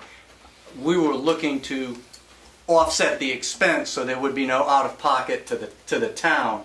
But for the smell test, I think it's a little bit better were it to be the town as the client and the engineers performing the due diligence on behalf of the town prior to the transfer. That makes sense. I don't know how we could do it because nothing had been appropriated for anything along these lines unless, yes, I know the grant money coming in, we've accepted grants. Can I ask if something fails along the, say the town takes this, we collect off of 28 people for whatever many years and another bed fails, how is that presented to the taxpayers of the whole town in regards to having to pay for those repairs? Is that how that works? Is it a warrant article? Is it how does that work in a failing septic system that operates 28 houses in town, and you have all of the taxpayers coming to vote on an article to repair something because it's in the village and near Swift River and whatever? How is that? How does that occur? I don't think it would be a vote of the townspeople to fix it. It would be. Well, that's what I'm asking. It wouldn't even be a vote because I'm sure DES would say you've got to fix it, and then you've got to charge the users the price. The commission structure, in essence, it replaces the TVA with a commission. So if it's a betterment tax or whatever on those 28 people, how many years does it take to collect on that to pay for what we're going to have to pay for at that time? That's what we need now. Well, I don't know. I'm using betterment. I don't know if that's the proper word. I think this is why I want the lawyer back up here, because the questions have come up the more we've discussed it to say some of the what ifs and how, and because I've also heard we might not be able to get as much granting like you guys got because you're a private entity versus a public entity, and But, you know, part of this warrant article is that the select board, folks are voting that the select board buy the system and are owners of this. That becomes town property. No, yeah. Which is, you know, I can understand that what Norman and Ken just said about the fact that it's not a used car lot, but I understand, but I still, you know, I can play devil's advocate. I can tell you that I've got people coming up to me saying, I had to pay for my septic system. Why should I assume the responsibility as a taxpayer for 28 people in town? Well, you don't. You don't. If it fails, who's going to pay for it? The users. I mean, just. So if there's a $200,000 project, when it fails, those 28 people are going to come up with the $200,000? Yeah, that's the way it works. What if they can't though? It's a tax assessment. If the commission, what we've discussed is forming a commission. Which has the authority, That was one of the right, options, yeah. which has, and it seems to be that there are several options, but that one seems to be the most workable. If a commission is formed, the commissioners have the ability to assess all of the owners. They can assess them over time. Now, one of the things you're doing is you're developing a capital reserve. You can. It's $40,000 there 2 years into it.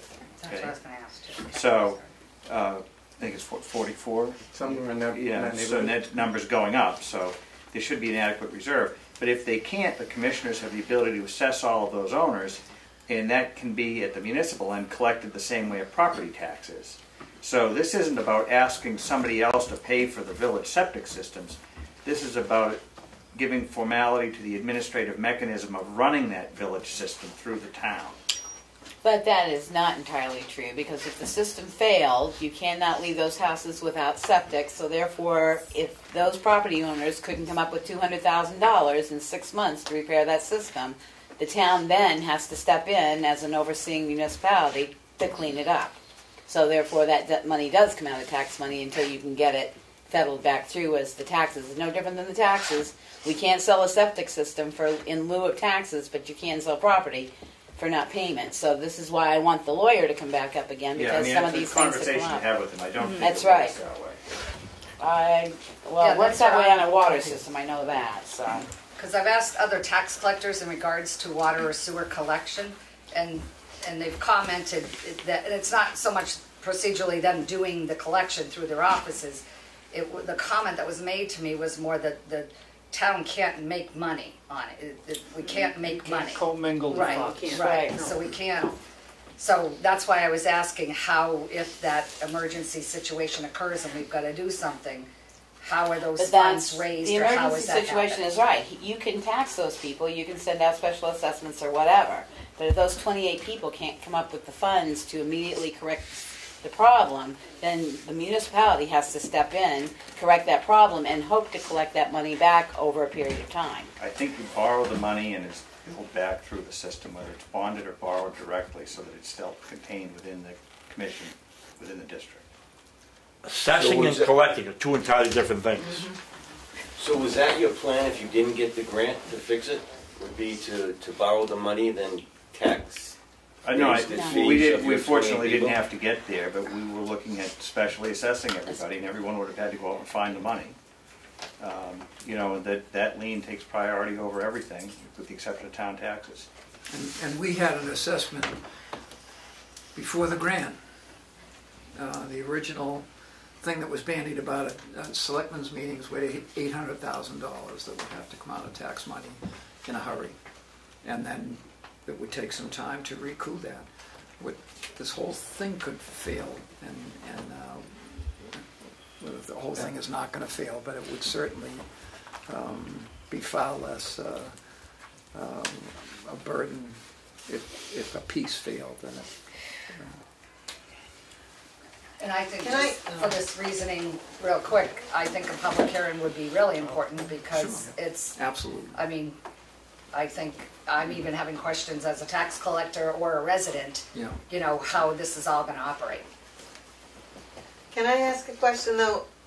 I mean, we keep saying 28 households, but isn't really a good part of Main Street. The Barnstormers, the Townhouse, the Lyceum, the buildings that keep our town vibrant, they are the ones that are on the system. So it's not like 28 of us. It is the buildings that keep our town vibrant. So, I mean, I'm not saying one way or the other how I feel about how we would ever recoup money, collect money, fix problems, but, you know, this system isn't just about 28 houses. It's, you know, I mean, we would have had porta potties up and down Main Street all summer long if we didn't have this going for the last 2 years. So, you know, I think it is all of our problem if we look at it from a business, you know, perspective. We want to keep bringing businesses in, and many of the library are all on the system, right? Or am I mistaken? You're correct. The largest customer, the largest user in terms of connections on the system is the town of Tamworth. Correct. Well, I think that's an important piece that needs to be discussed. It's not 28 households. Yep, and again, at a public hearing, that would be something put out there. Yeah. I mean, I know that neither the Lyceum nor the distillery would be here but for the sewer system, and that's significant tax base right there. And the other store, right? I mean, the other store, they wouldn't be here. I mean, this is all for the downtown, you know. Barnstormers, the buildings. I think So- the Barnstormers have their own system. The Barnstormers is not connected to the system. They should be. Okay, and Remick is not either, That right? raises a question I'll have for our attorney.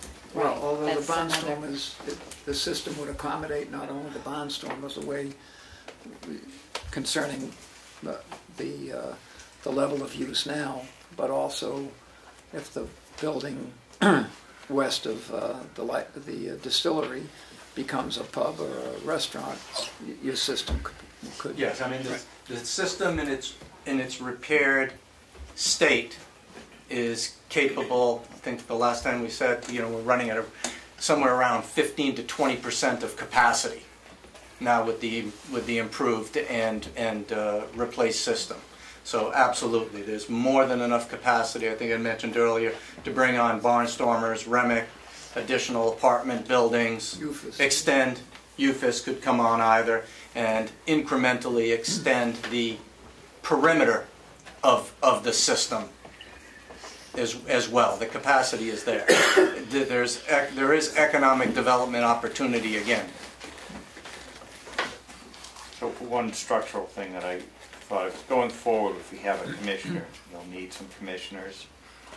One of the things we thought about is some of the board members from TVA would serve on that commission with some folks that the selectmen appoint. So you may have a commission of 3 with 2 TVA people and a selectman's rep to start. The idea being to make sure that there's continuity and a seamless transition. I'm just offering that out as something that might help the town.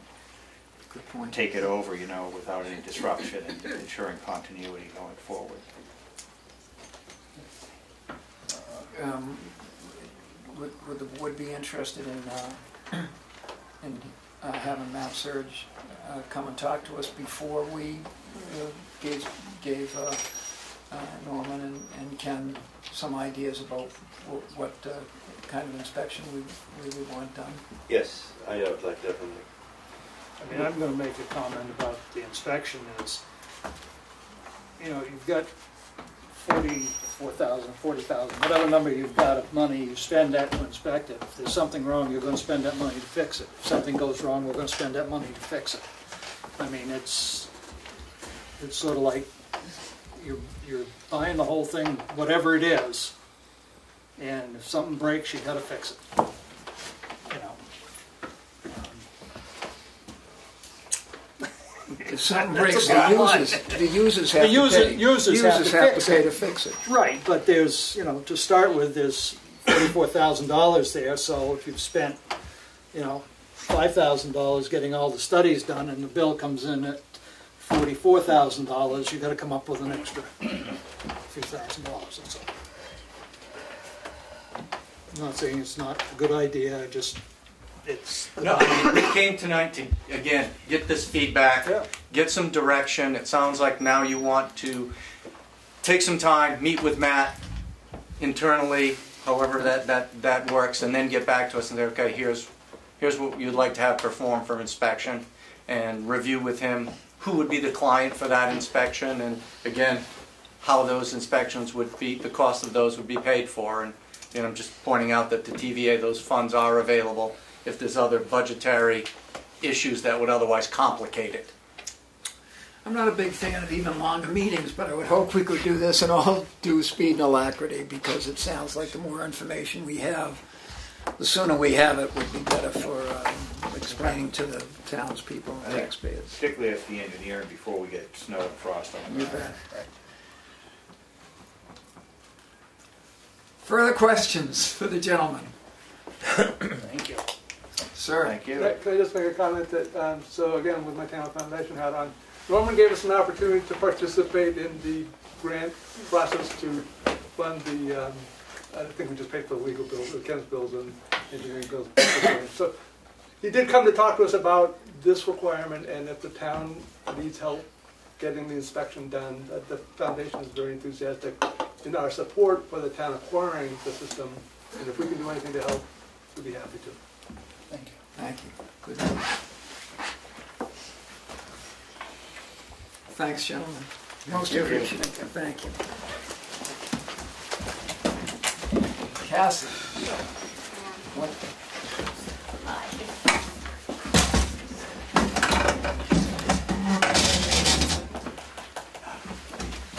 You see your back's much better, huh? Much better. Make that Ms. Cook, because everybody else was a mister. Hi, Caslin Cook. Deb Malley. And Ann McGarry. Ann McGarry. And 4 of the 5. pretty good. Better than most of our meetings. You all got our report. I did. Or it might have been the truck. If you have any further questions, I would say it was a very good, thorough report. Thank you very much for your time and energy and effort. Very professional. Do you have a bottom line? it's well. Yeah, it's a recommendation. I think it's a recommendation. Yeah, just the general summary kind of gives you a pretty good what we think, and if you read through the survey, I see a lot of people in this town that are in their 60s and older that don't have kids that want something to do. And I think that the town should support that and see, like, we don't have as many children in school, but we still have a very robust population that does want activities. I saw that there was a lot of empty places where you didn't receive information that you had requested. Did that hinder your findings at all? A little bit.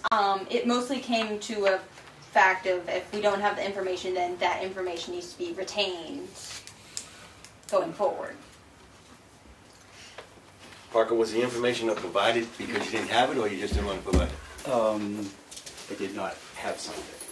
A lot of the information, for instance, summer program information, you've asked me to retain that now, which I am doing. In the past, when I got to the end of the summer, I would shred it, which is not uncommon. Conway retains theirs, Bartlett retains theirs, but a lot of towns shred that information at the end of the summer. You've asked me to do that, and I did it this summer, and I will going forward. Can it be stored digitally? Or not keeping? I guess anything can be stored digitally. Yeah. Just to make it easier for referring back to if it was in a computer. And one of our recommendations was the Recreation Department retain all program information like sports, was which was retained this year for the information on which people came and the children that participated and when they were signed out. If that could be, that how long it should be retained is up to the selectmen.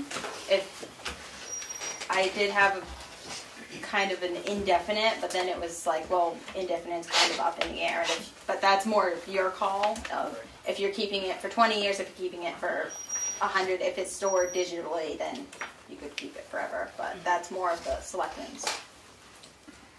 Most of that issue, as Parker knows with me, wanting the stuff maintained for children, chaperones signing in and stuff like that, is more for the protection of his people. Yeah, for liability.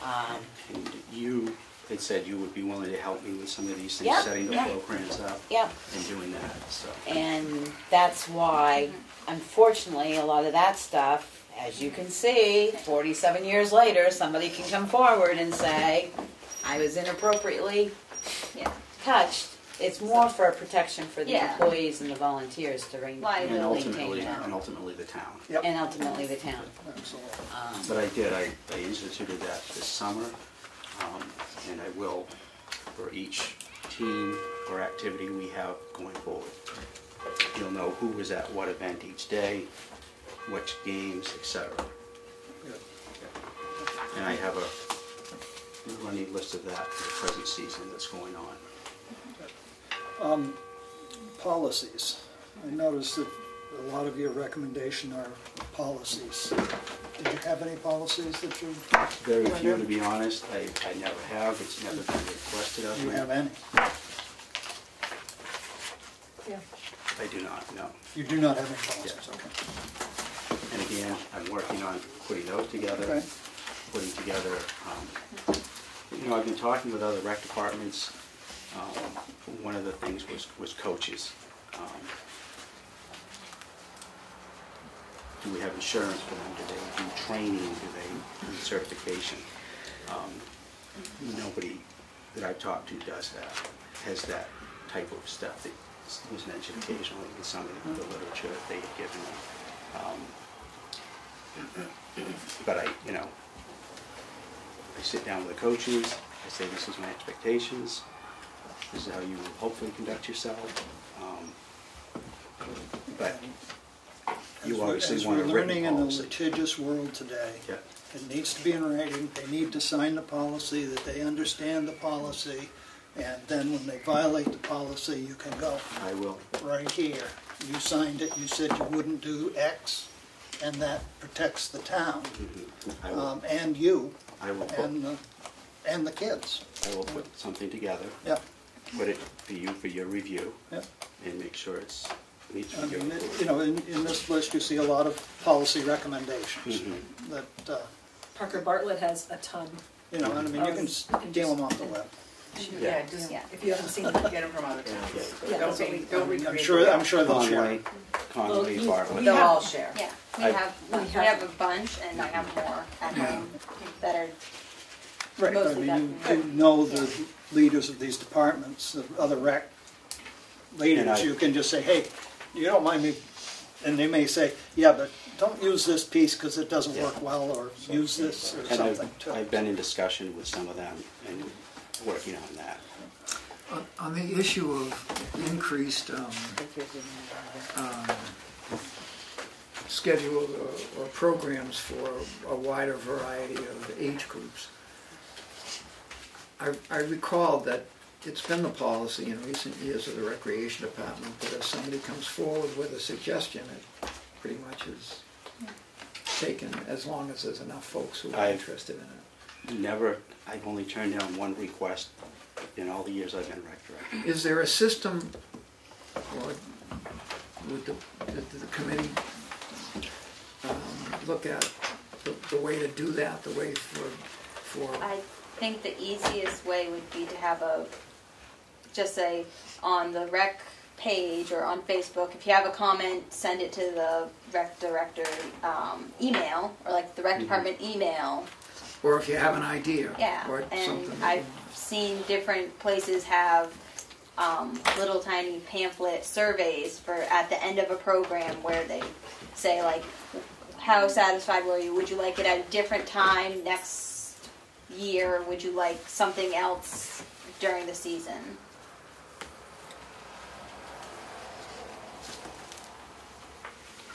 Yeah, the only program I've ever turned down was a guy wanted to do boxing. And I just said no, with concussions and whatnot. I didn't think that was a good route to go. But we have added unified basketball and pickleball within the last year or year and a half, which are pickleball is for any age. I had people there from, the youngest was 26 to the oldest was 75-ish.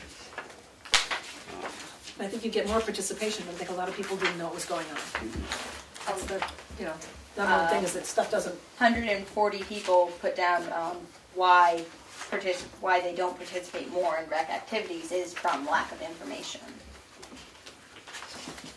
And it still isn't probably where people want it to be, but the Facebook page is there. Its information is there. Can I make a comment? Am I allowed right now? Sure. I love the exchange.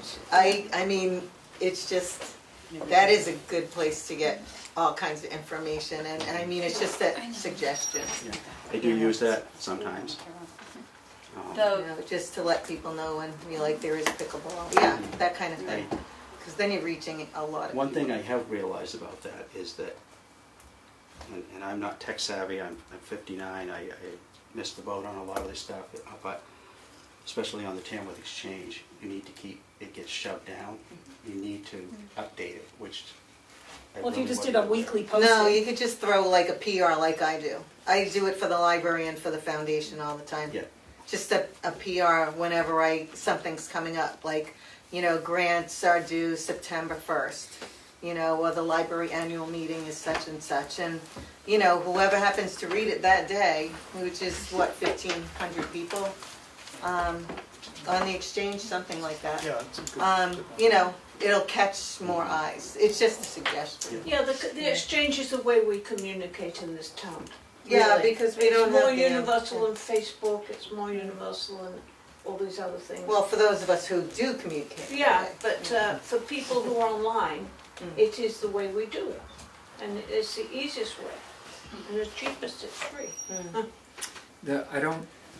I'm concerned about relying on the exchange as much as we have been for two reasons. Number one is that there's some recent brouhaha that you had to not take anybody to task, but to remind folks about civility and that you did. And I think that, if we're talking about posting notices about recreation, I don't think we're going to run into issues about civility. Right. But I mean, it's neither here nor there. The other thing is that the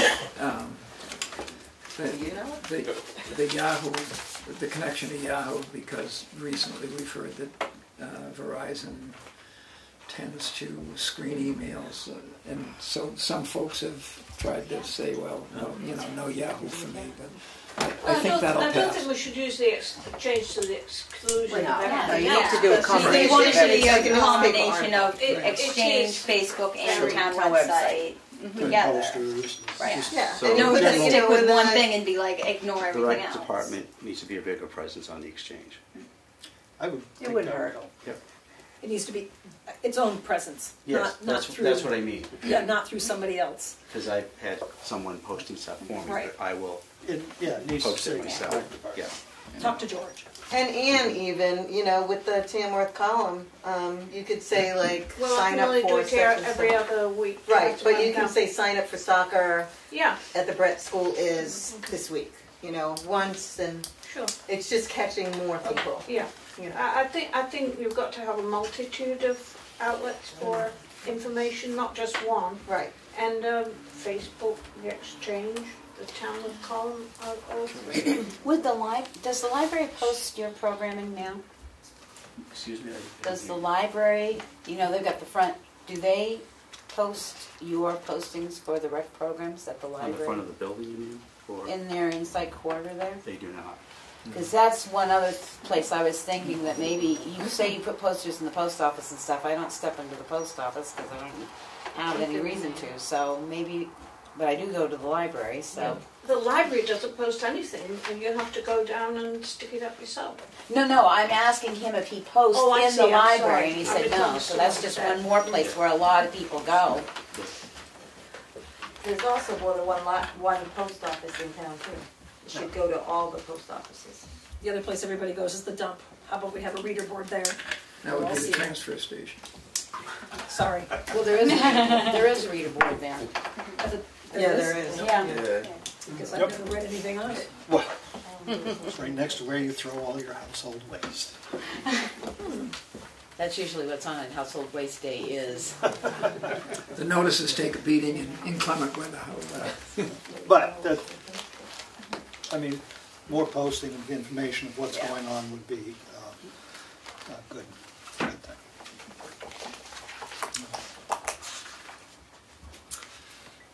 Further questions or comments? Yeah, my question is, where does it go from here? That Is there going to be a follow-up? You think that the committee should do a follow-up in 9 months to see if any of these issues have been addressed, or? I think that's the board's That's job. Yeah. I think you guys need to set some I think we need deadlines. to We'd like to see look at this, the job these description. things, an and update we on need this. to and then the discuss- deadline. wait, this till we Discuss all the information. So can we It's- put this on the work session agenda? Because I don't want this to go away, No, we should. because they've done a tremendous amount of work. Do you want us, Yep. I'll be part of that, I assume? yes. Yes, yeah. Not the next work session. We got enough on it? No, yeah, it's gonna be like a meeting tonight, no. Maybe the 25th. When are those? We only, But I mean, are they Thursdays at the same Yeah. time? Yeah. 5:30. We start at 5:30. The next one that I can put you on is October 25th. Parker, can you in the meantime look at their recommendations?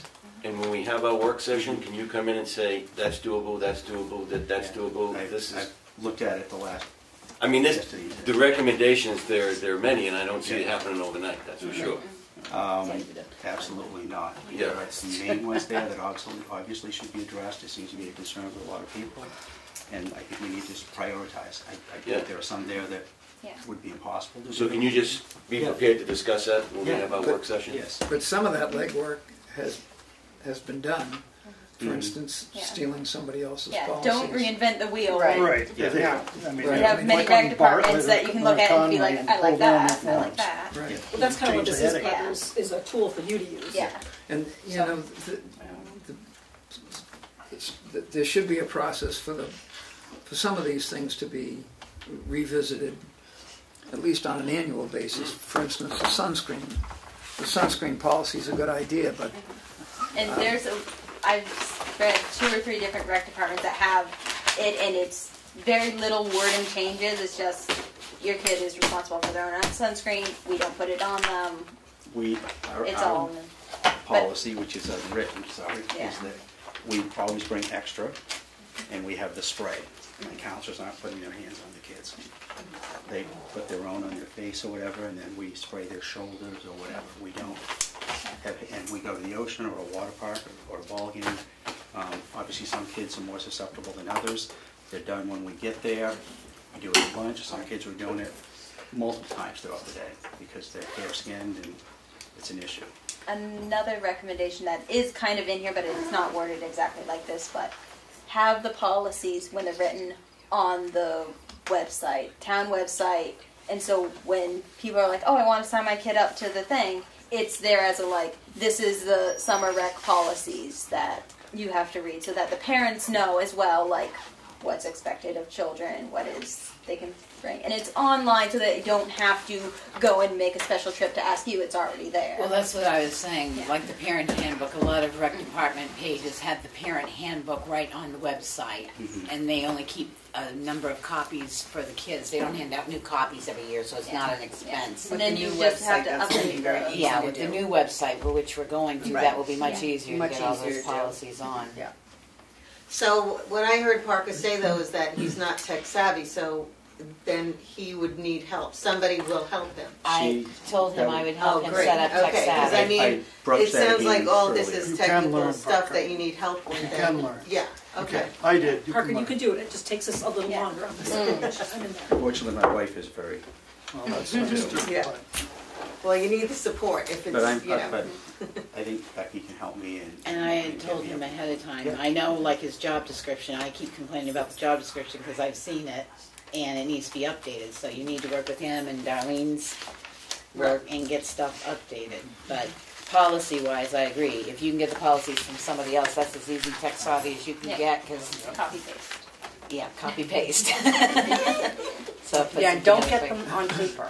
Tell them to email them to you. Yeah, because then we'll copy paste them. But I have been discussing that with 2 or 3 departments.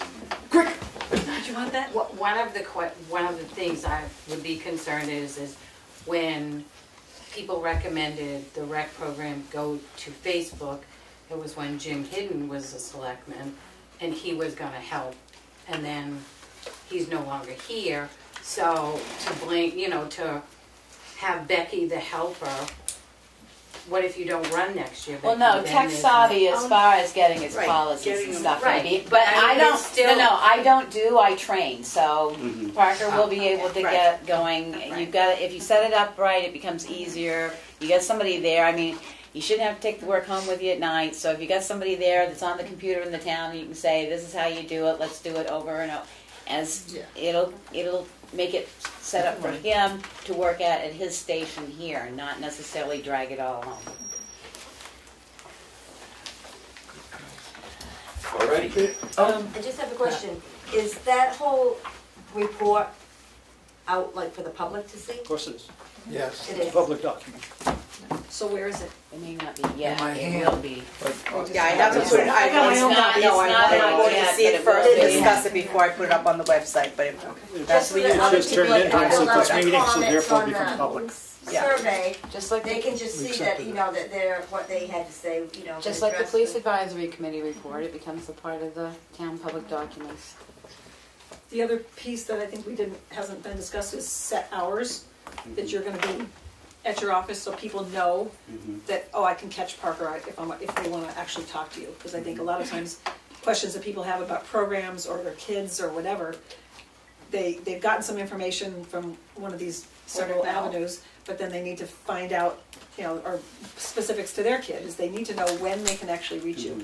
And I think you should have, and we think you should have set hours, even if it's 2 hours here and it's 2 hours here every week, then everybody knows, okay, if I leave a message for Parker, then I'm probably gonna get a call back during one of these times. So you have, they can be posted and they can be listed and, but I think that's And that's something we can discuss, what you feel is appropriate. Or does the recreation department have an email account that you could email? Because then it just saves a lot of time, and you don't need to actually speak to anybody. And the more information that's up and out, Yeah. the less questions. it should be less questions. Because people will be able to find it, they'll be able to look through the handbook and say, oh, there's the answer to my question. Yeah, which Some I know people- it's a some lot of, people like won't. all of the policies, it's a lot right now, but going further and like next year, all you have to do is change a little bit of the year and then you don't have to deal with this again. Absent Conway, because they're Conway, do rec departments our size have, does the director have some secretarial type help? Did Peter Ward or Ossipee or? Some do.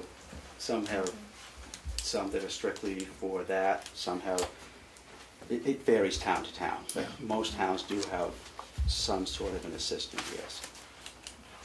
I would think with the amount of scheduling you have to do, especially if we're going to increase the number of programs, that might be would be a...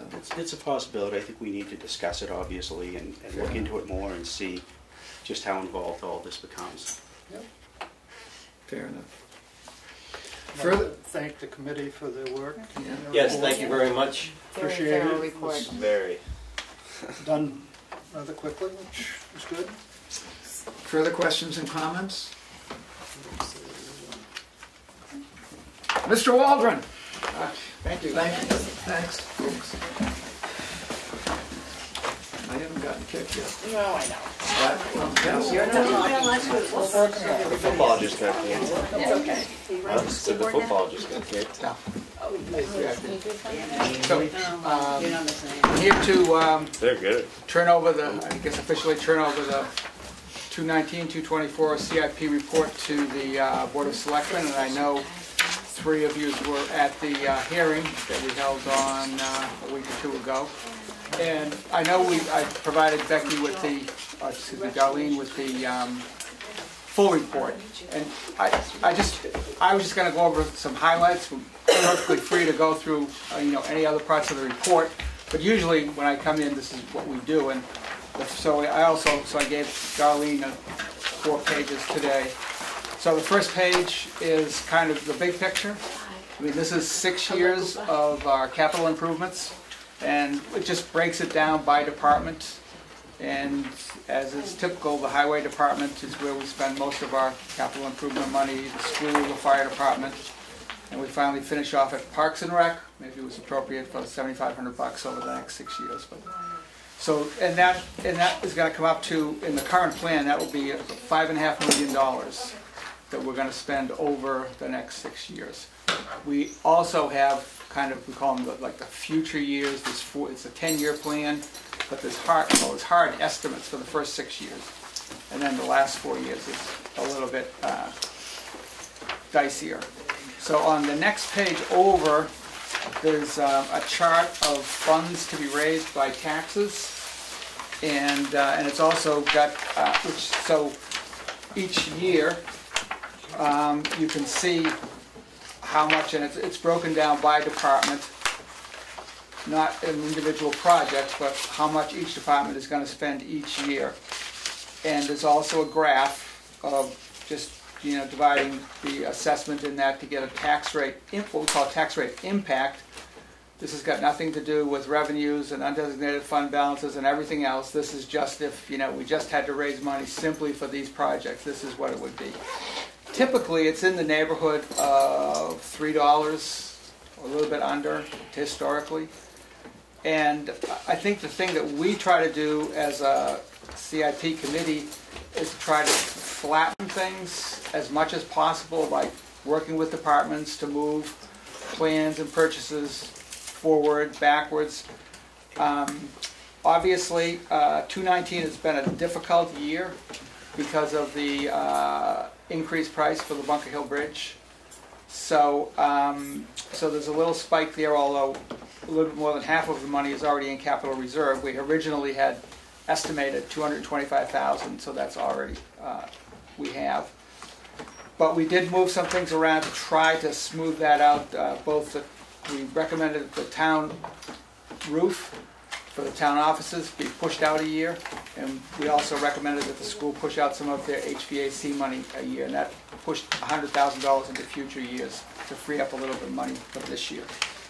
So you can see the actual numbers. The graph kind of shows the pattern, and then when you go over to the last 2 pages, that will be the expense detail by department, and that breaks things down. So in terms of the town government, we've got the town office roof, property revaluation, tax max revisions, software upgrade, municipal safety building planning, future building and land construction, and also money for the townhouse, just as an example of the kind of projects that are in the various departments. And each department has their projects in the year in which they're planning to execute that project for which they want money. So, do we have some questions, some thoughts? Anybody's found the mistake on page 4? Move towards the bottom, just kidding. But, Steve? My apologies for not doing the homework, all my homework. I have a printout from the most recent concerning the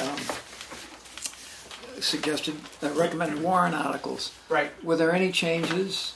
I haven't matched this up with the original copy we got. Any changes after that? No.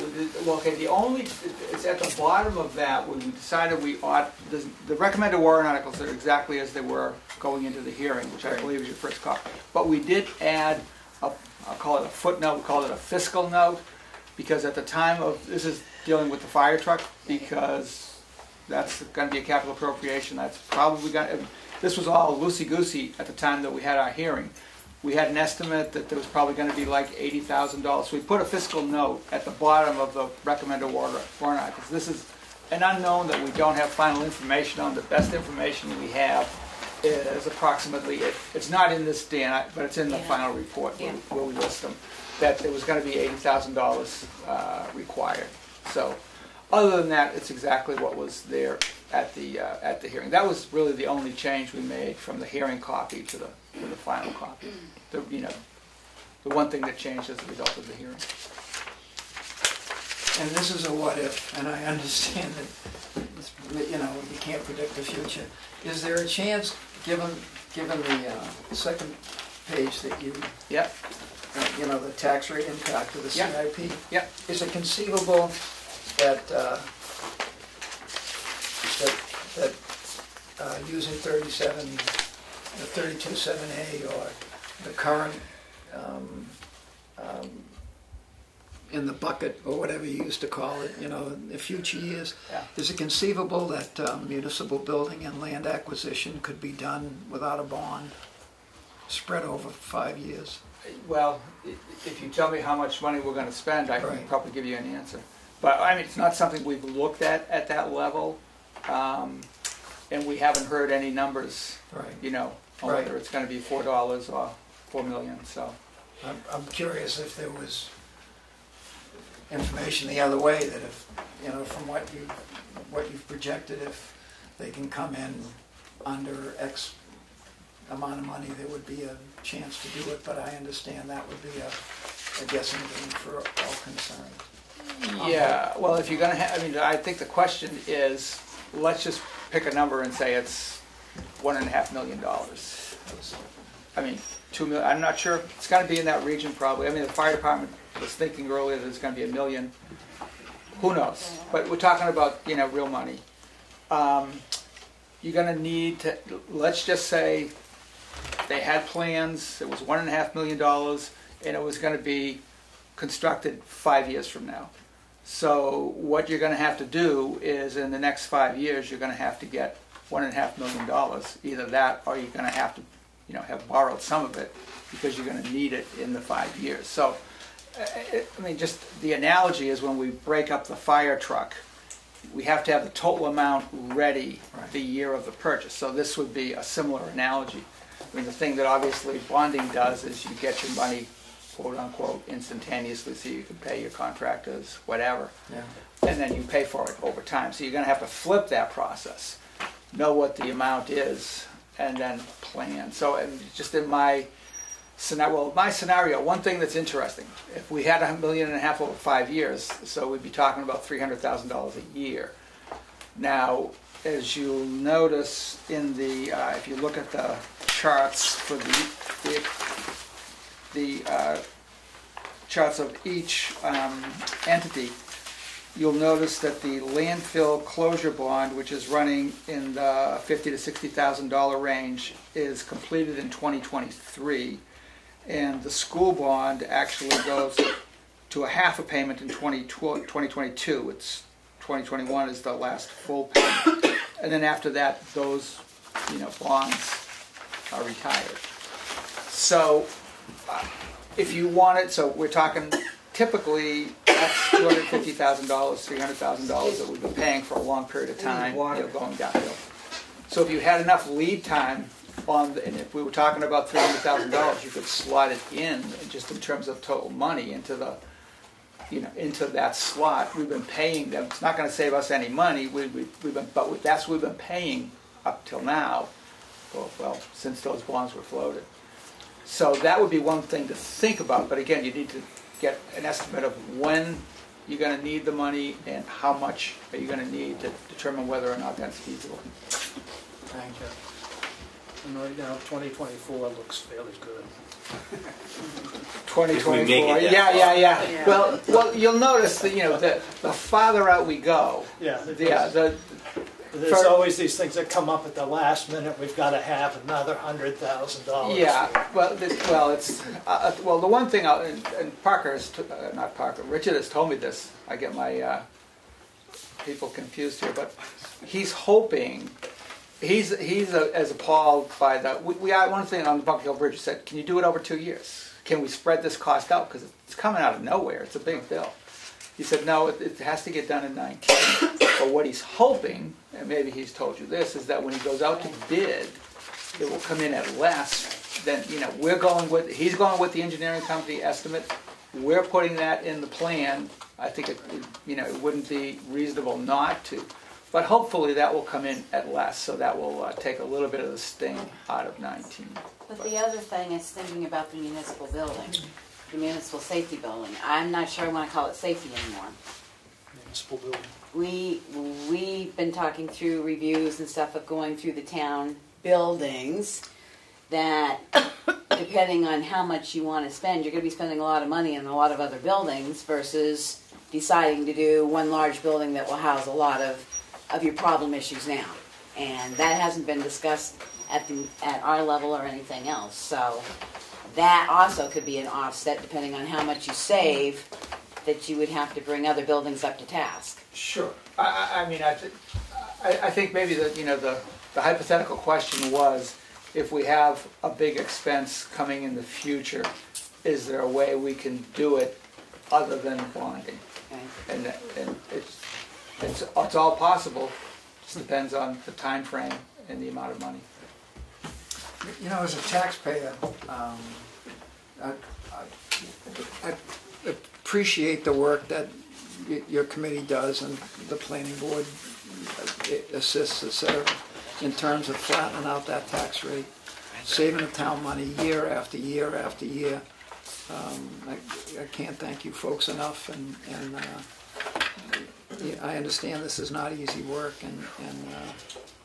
Well, thank you, and I would say this too, that we get good cooperation from the departments, and I think the work in progress that's been going on since before I was on the CIP is starting to get everybody used to thinking about what's coming up, as opposed to thinking about what's going to happen tomorrow, what's going to be coming up in 2 years, 4 years, and that's a learning process, and I think we, as a town, I think we've made a lot of progress just getting better at estimating what's going to happen in the future and what we need to start planning for. And generally, people are very cooperative when, we see what looks like, a bad year, and then we go back to the various departments and say, could you move this up a year? Could you move it back a year? And generally, we get very good cooperation. Sometimes they just say, absolutely not. But, we talk about it, we go back and forth. And so it's been a very cooperative relationship, and it's worked out well. I think in the long run, it's keeping a flat tax rate with respect to capital improvement expenses is what comes out of it. Thanks, Jen. Great. No more questions. Questions or comments? I have one about the tax rate, not about, thank you. Okay. So I don't know if it's the time to ask, but last year it was brought up that we were maybe going to try to raise the conservation tax versus to see if we can change the assessment on that. No, there was talk about looking at what we have for our current use. Oh, current use. To see how it's listed, because there's a range that you can use as a amount for current use property. And we're sort of in that middle range. So not only do you spend money and try and save money, but you try to look for revenue source as well. And that was discussed last year, but we haven't looked at it this year. Okay. Thank you. Further questions or comments for Jack? Great. Thank you. Thank you. And copies of the full report are available out here. And it's online. There's some out there and it's online. Yeah, it's online. Yeah, Darlene's handled that. Yeah. So either way. If we can, with your forbearance, if we can spend a few minutes on public comment, it looks like the rest of the agenda, unless you want to do administration now, would be opening some bids and doing a list of the signature file and selectmen's update and then old business and go home and have supper. So, I'll go home and have breakfast. Yeah, right? You get to eat on Thursdays? I never get to eat on Thursdays. No, I just get home in time and have breakfast. I get to eat every day, frequently. Is there public comment? Great. For all you do. I just wanted to follow up on the request for some additional sound based on our last event. So I wanted to provide copies of that.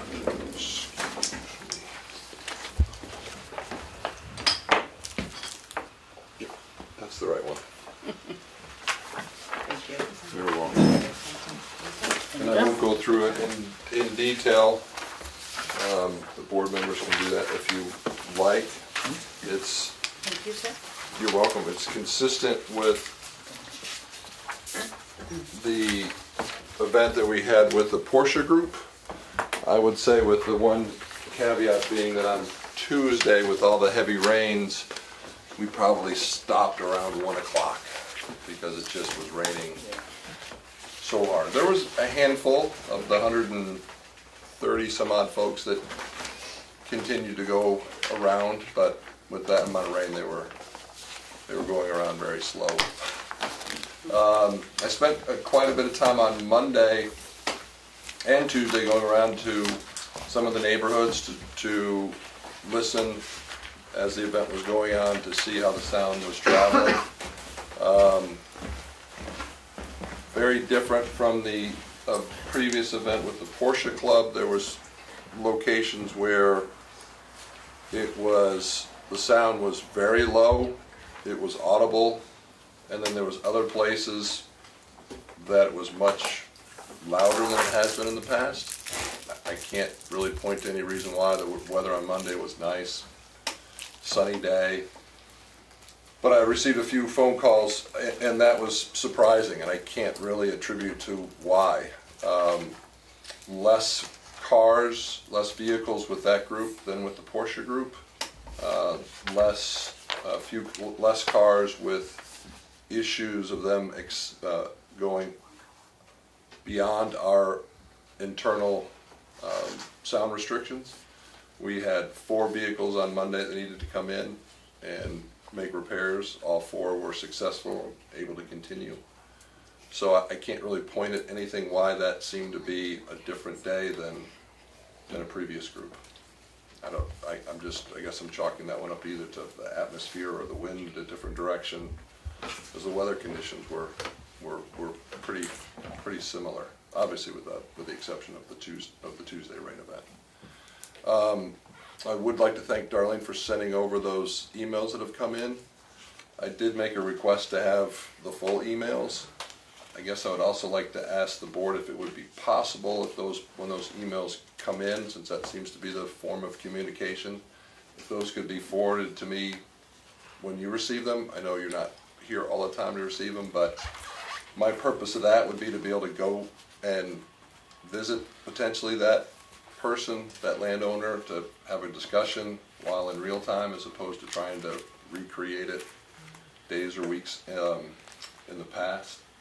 So I don't know if that's possible. I know that your concern was that I needed to go through the right to know. The concern is if the person sending it in is willingly knowing that it's being forwarded. And I think we can just put that out on the web, that if you send a concern in regarding the noise level, please be advised that let us know if it can or cannot be forwarded without a right to know.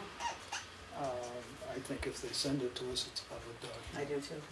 I will argue that, but They didn't want to know who it was. They want to put their name.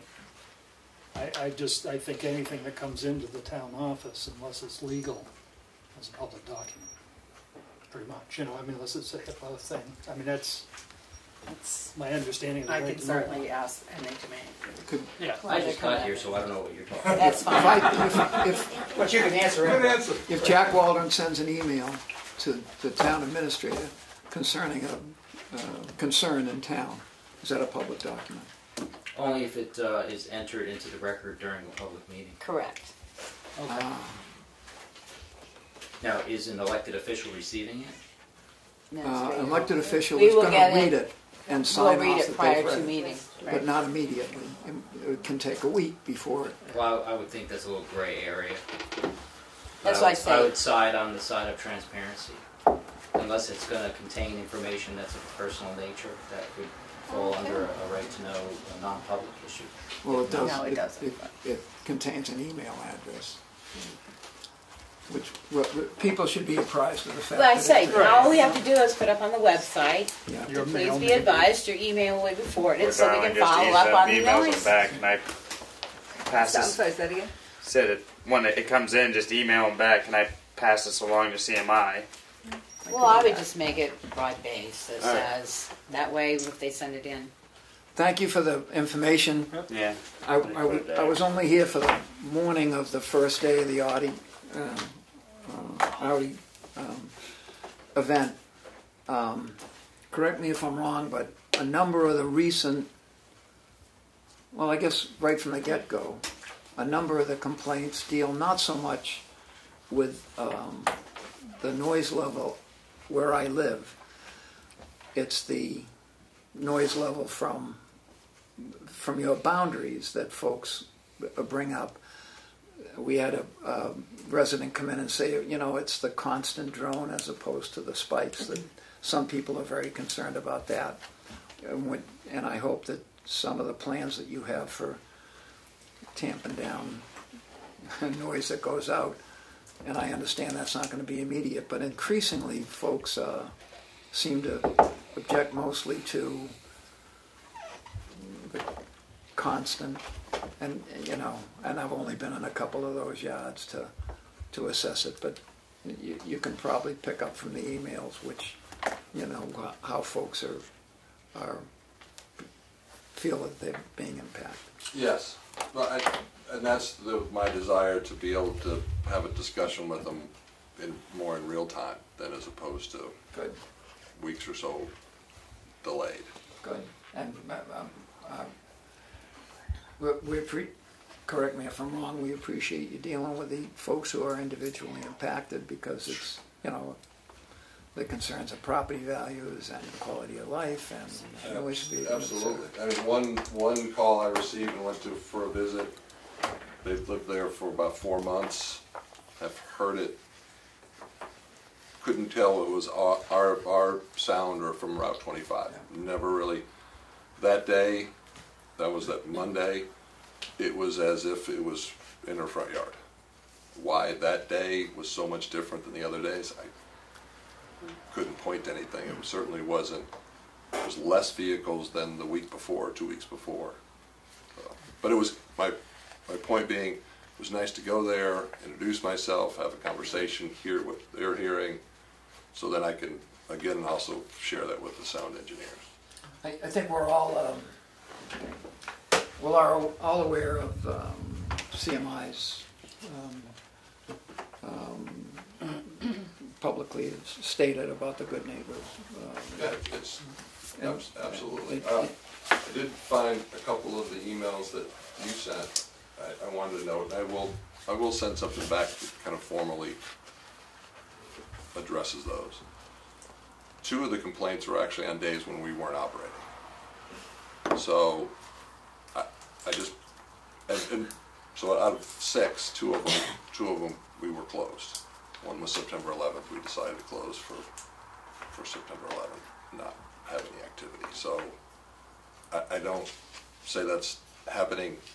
And it'd be disingenuous if I would say you can't. We're not audible at times, or we're not audible when we're open, because it's a vehicle driving on a road. It's going to create sound energy. But I did find a couple of those interesting, that they are thinking that it's us when we're not operating. Do you have somewhere that the public could ascertain a contact for you? Yes, when they call the website, that gets forwarded to Sam's cell phone. So the number on that goes. So they go to your website. There's a number there that. Okay. I mean, I just wondering if there was some Yep. channel through, not off to East Right. Podunk and back around. Correct. And I've given the Yep. neighbors close enough to come visit my cell phone number, my personal cell phone, and told them to call me. Thank you. Thank you. Thank you. Appreciate it. Darlene, did you get that request? Is that okay? I do have the Okay. request, All right. yes. Further public comment? Hearing none, we'll proceed with administrative update. Steve, can we take a 5-minute break? Thank you. My colleague here is going to explode. If I Yes. I think she needs to I just need to walk There'll, around. there'll be no If I problem can in stand up, right? I was gonna say, I know, I think in minutes if you want me to. Where you going? I'm going home. No, you're 9 not. o'clock. It's not 9 My o'clock wife yet. locks the door, I can't get in. The administrative updates. Are we going to open Do the, the open bids first. Open bids first. We're gonna do that before we do this? Yeah. only because it's on the agenda, Steve? No, administrative. I am following the agenda, Steve, but that See, doesn't. that was up there. Oh. Shoveling. Shoveling, plowing. and Becky has Shoveling. plowing. Shoveling. Shoveling. We're gonna shovel. It's, you know, it's, Yeah. Oh. it's, Here's the fact sheet of what we expect them to do, which I won't read. Go to the paper. I never saw it. Good Leave neighbor, one. what? Never saw it. That, it's, I don't know if it did or not. It's up to the editor. I'm sorry. Go ahead, Lloyd. The bid for snow shoveling. For the town office at 84 Main Street is $2,400. This is from Good Neighbor Fence. For project number 2 is $3,400. what's project number 2? And that is for the Tamworth Central Station, South Tamworth Station, Bear Camp Highway, Chicago Village Station, Chicago Mountain Highway, and Lancet Station, Chinook Trail. So the fire station shoveling. And could you read that number again, please? $3,400. Thank you. To do the police department is $1,200. Looks, and then it says, no, something's wrong here.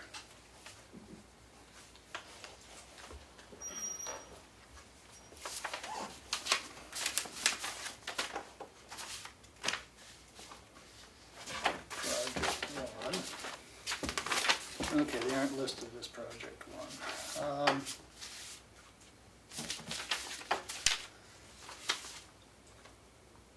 Because then it's got the police department, and under that 7,000, that's for the total.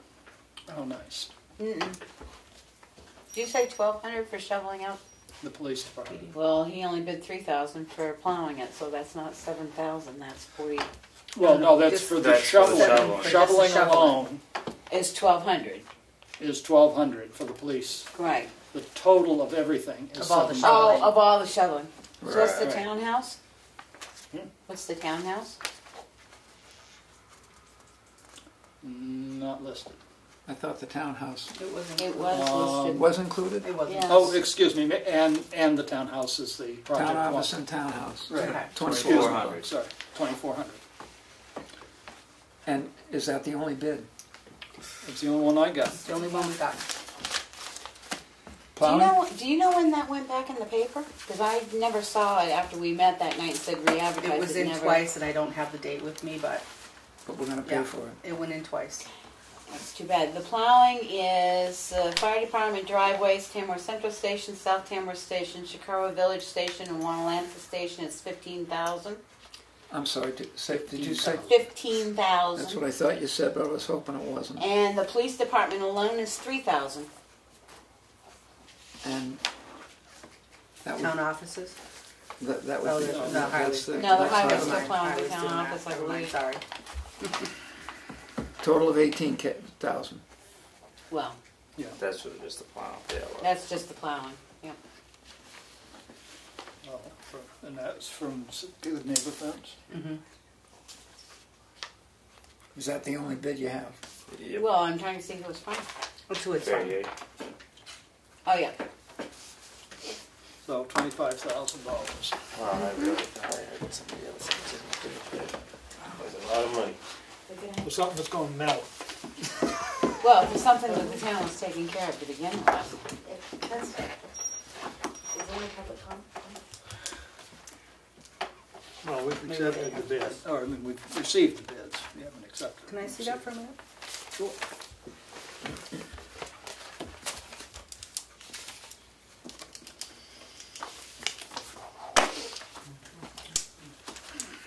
Thinking about buying a shovel. I'm thinking about buying a plow truck, or putting a plow on my truck. Yeah, I believe that, I believe that the road agent would tell us that this was less than paying overtime and benefits. You think? I think so. I want to do a little bit of cost analysis and figure out this. This seems like we're. Take a week to do some homework? I think so. I think that it's going to be a little bit of, Exception to postponing the vote till Thursday week. Second. We all okay with that? We can Yes. just do it by, okay.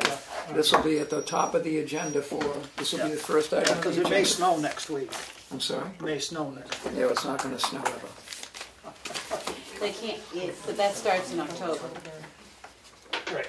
The contract runs October to. Sure you don't want to put a bid in? It's too late now. Too late now. Now that you've read those. We can put one in 30,000, it'll be all right. Stop, we'll stop ruminating, whatever that means. Somebody had a public comment about this. Did you want to ask them? Do you still want your comment? Oh, I'm sorry. I didn't know if it was time that I could talk or not. I have a question is, can you, what happens if you refuse the bids and you tell the road agent that he never took that money out of his budget and then he needs to find it in his budget to use it? Because I believe that he never reduced his budget when he said he wasn't going to plow all these places. I think it was just, He sat here one night and I remember him saying that Becky, I think, asked him if he was going to, you know, where it was taken out of his budget, and he said it wasn't. that would be worthwhile asking. You know, he did tell us that he was very concerned with the overtime that the last 2 winters with icing, and then. I mean, a few years ago, didn't he need a one-time to plow the fire stations? If he's got the one-time, maybe it should go to the fire chief and let him plow. I don't know. I just need to do a little looking at how I we think can be it's- more cost yeah. effective. Because I think that, I mean, personally, I think that's a lot of money to do that. I've got to. We've got more help and more equipment than ever, and now he can't do something that's been done for years. That's my opinion. Well, he has a one-time. I know. what she's saying. We've got several trucks. He has quite a few trucks. I'm sorry? He has quite a few trucks, so we have quite a Right. few trucks. And maybe he's not in such a panic. But I mean, if the money wasn't taken out of his budget, I think he has, but I think that. No, he did not reduce his line item, and when I brought it up, you guys were talking about all the overtime But we, and stuff. but we so. plowed last year, so if it comes out, it should come out for this year's budget. When he budgeted So- for this year's 218, he did not reduce it because they weren't plowing the school or the Right. fire stations or Right. anything. Their line But they items did were those this reduced. year. He plowed last year, except for the school. He still did the fire departments and stuff last year. Correct. So if it's reduced, it should be reduced But he for only did this year January and coming. February, March. He didn't reduce that line at all. I mean, when he did this, he used to do the school, right? Mhm. Was it reduced when he stopped doing the school? So, it just seems like they are getting more money. So for like doing Willie less said, work. we need to do some research. I don't know, have we expanded the amount of town roads we're plowing in the last 2 years? I don't know, without asking. No. Well, I mean, what would part-time help cost? If their specific job was to do this. Administrator. Thank you. Have you ever thought of looking into, and I use the term loosely, like a handyman that when there needs to be a light bulb changed or the walkways need to be shoveled? It's on our agenda for next week. Oh, it is? Yes, it is.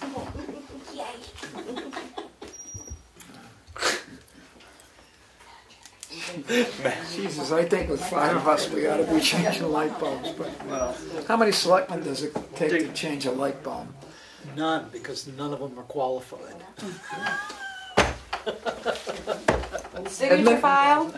Administrative update, for the love of God. Okay, so we're still waiting on the utility values for the state of New Hampshire. We're probably not gonna see Time those out. until the end of October. Folks, could we, thank you? Go ahead. Okay, so when are we required to put in that MS?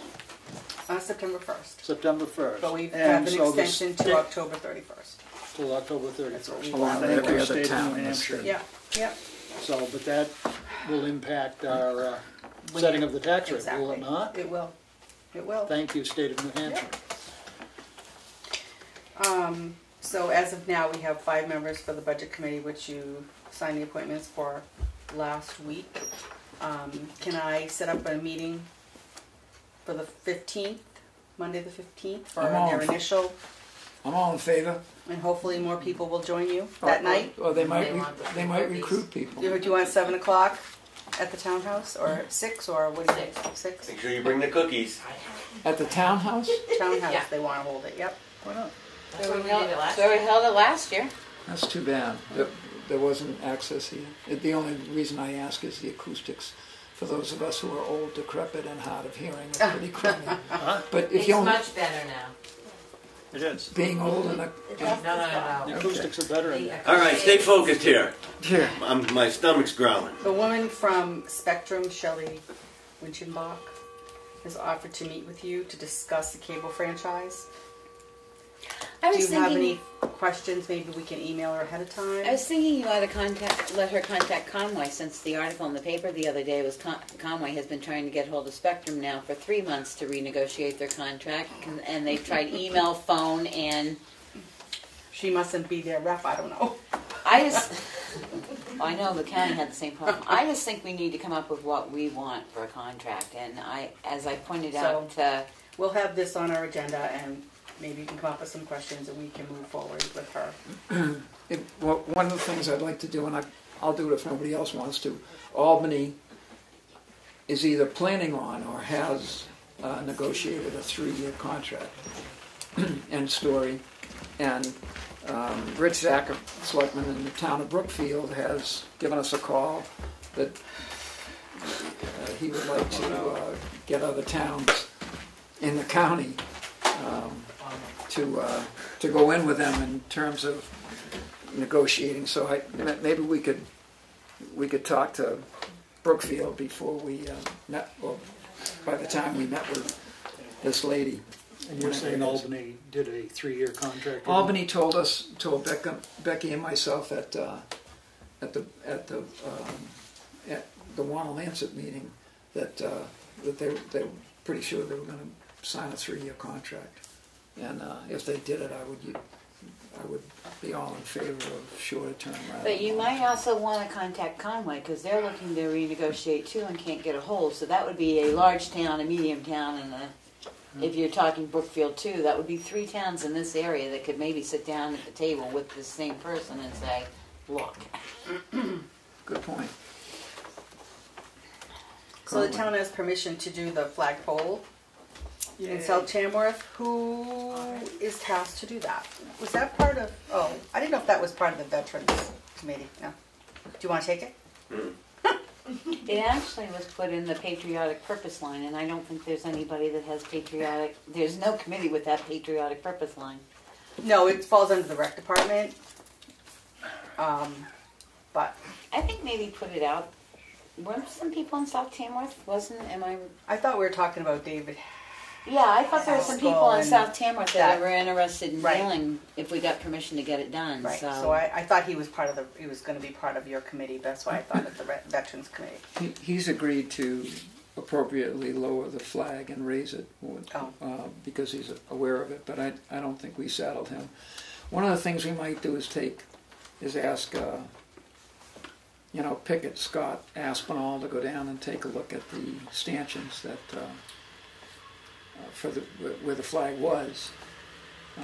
And the state said, well, we can't get it any closer to 25, but we can use what's there, right? Yeah, and that might be a good idea, or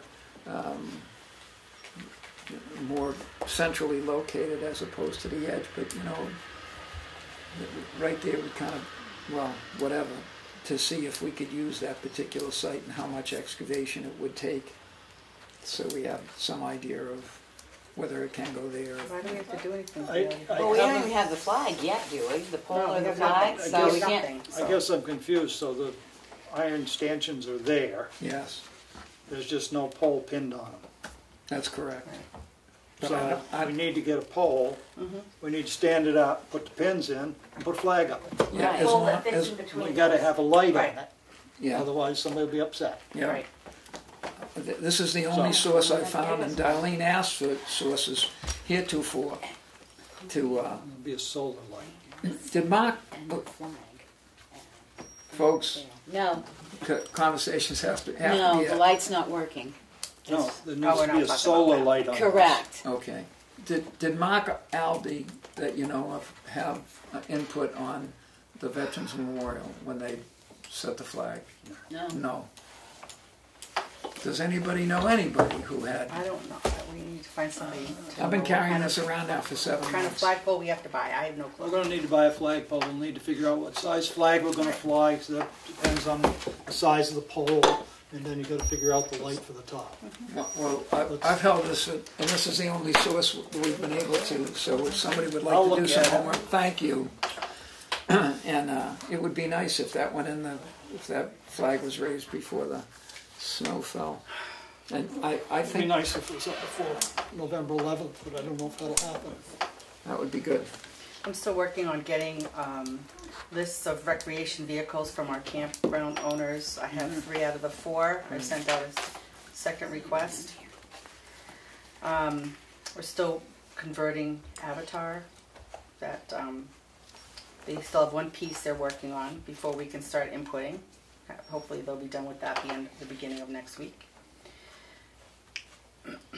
Does Kim seems to be leaning towards, yes, will that Avatar, substantially change the cost and the procedure? It would, yes, the procedure would be a lot less. Yeah, because we wouldn't have to be maintaining 2 systems. We'd have one that would talk to each other. I do have the training scheduled for the department heads for October 22nd, and hopefully some of the board can attend from 9 to noon for recruiting, hiring, and termination.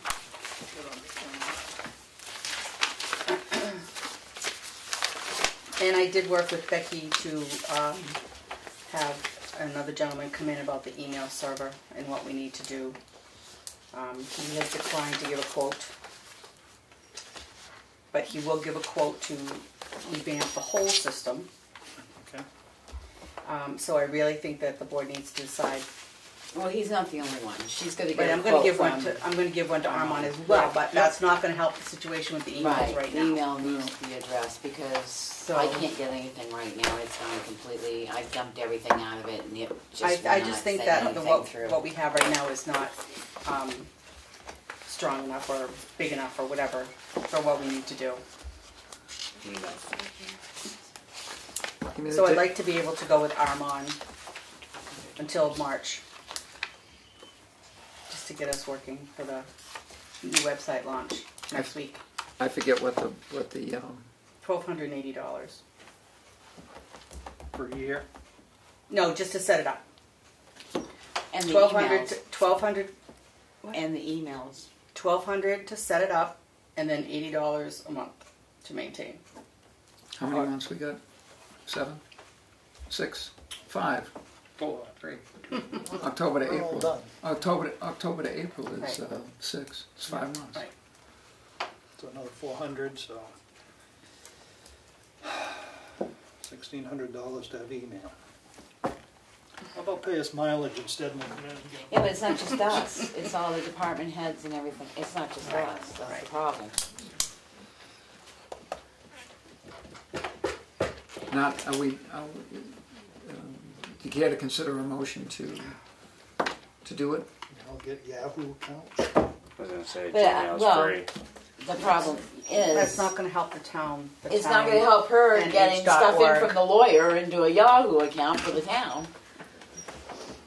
Because either way, the entire system's going down. Darlene's system's going down, so that means she's not going to be able to email the lawyer and stuff unless you want her to email through Yahoo, which is not secure at all. But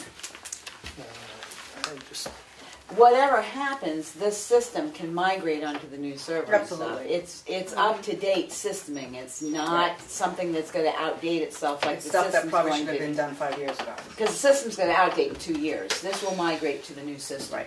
Do we have the money? Of course we do. No. No? I'm not volunteering. $1,800? No, but you're gonna have to go home and read it. $1,800? Is that what we talking? Oh God, you're looking like me. Stop. 1,600 if it's, well, It depends on how long, Right. you know. how many emails we have. It could be Right. less It than could be less. $80 a month. Right. And Get rid of some of these emails that we aren't using. I mean, that was a round ballpark figure. Motion to approve the second, discussion. Armand is to put in the email system for the town until March of April of 2019. Discussion. $1,200 for an email. But it's not. But that's what I'm saying. I don't care. We can go back to private emails or Yahoo accounts for everybody, department heads and stuff. But I would hate to have legal documents coming from our attorney going through a Yahoo account. If you're worried about. No, but if we did it just to the town. No, we need the domain name. She's still going to have to pay the $1,200 to get Right. the server. But we would Email not be server. paying $80 a pop for the 5 of us. It's not 80. It's 80 for all your emails. For all of us. So if you only have 12 emails, they're per $4 email. a piece. It'd only be $48. It's not just us. It's Kathy. It's Robin. It's Kim. It's Highway, rec. Rec. I mean, we just asked. Departments on their own right there. No, I think they have accounts. Fire department have a town email? No, they have their own. They have their own. I thought something like that was. Police department has their own. Police department has their own. Further discussion. All those in favor of spending the cash? Aye. Aye. That's 3. Care to vote? Nope. No? Nope. It's 3 to 2. So why can't we get put on Looks with like the police station? we got 5 months to do something else. Email. But for the vote's 3 to 2. We'll figure it out. Figure out how to save some money. Oh, no, I guess I'm cheap. It's not cheap. It's Additional? The one thing about this is one part of the system is next to you, people. Most of the stuff we already talked about. Waste management agreement. Oh yeah, that's right here. I didn't know if you wanted to wait until, I thought Glenn was going to be here to talk about this. But One of the things Glenn's going to talk about is he'd like us to decide which of his proposals, which is ending the recycling of some of those, of glass, maybe commingled, and certainly with what they're charging for a fee for disposal of plastic is going to bankrupt us. But if you can go through, by next Thursday, if we can go through those pages, Glenn strongly recommends The third. the last one, which is, I would think, not going to sit well with some folks because The single stream, right? Yeah. well, it's not single stream, but it's No, but they're not going to no longer separate the glass because it's costing us a ton of money to get rid of the glass. Right. So everything's going to go in the Hauling fee, everything. yeah. The hauling fees have gone sky high. So the cost effectiveness of trying to do the glass and the paper is too costly. Was the paper gonna go into it? Yeah. Regular. Yeah, because they're giving us a bailing fee, everything. and from what I can tell, once we make this determination, it's 3 years long, and I think that That was my question. I wanted to look at that contract a little bit more because it doesn't say that you can get out of the contract either party for 3 years, and I'm not You sure. cannot. Right. And That was most, supposed to be in there because I asked Glenn specifically. I that. know, He and that's came why I back to wanna- me and he said that they said that if in the future which he seriously doubts, but just by some reason, the appropriate money. the glass comes back up, or the plastic, or the that paper. that they will allow. And it's not in there. And I thought he had said they were willing to put that in, and it's not in there. Clause in there. The other thing is that there's a fellow in Wolfboro, who might be a selectman, who's worked in the plastics industry and the plastics disposal industry, which is, you know, dump it in Mother Ocean. But he says that he told us at a LRPC regional session that a great deal of recycling is going into landfills because the market has dropped out. Part of the trade war, I don't know what it is, but the contamination of paper for... Well, we're just going to have to put out a warrant article. We're going to have to ban plastic straws in town. Ban Paper what? only. Plastic straws.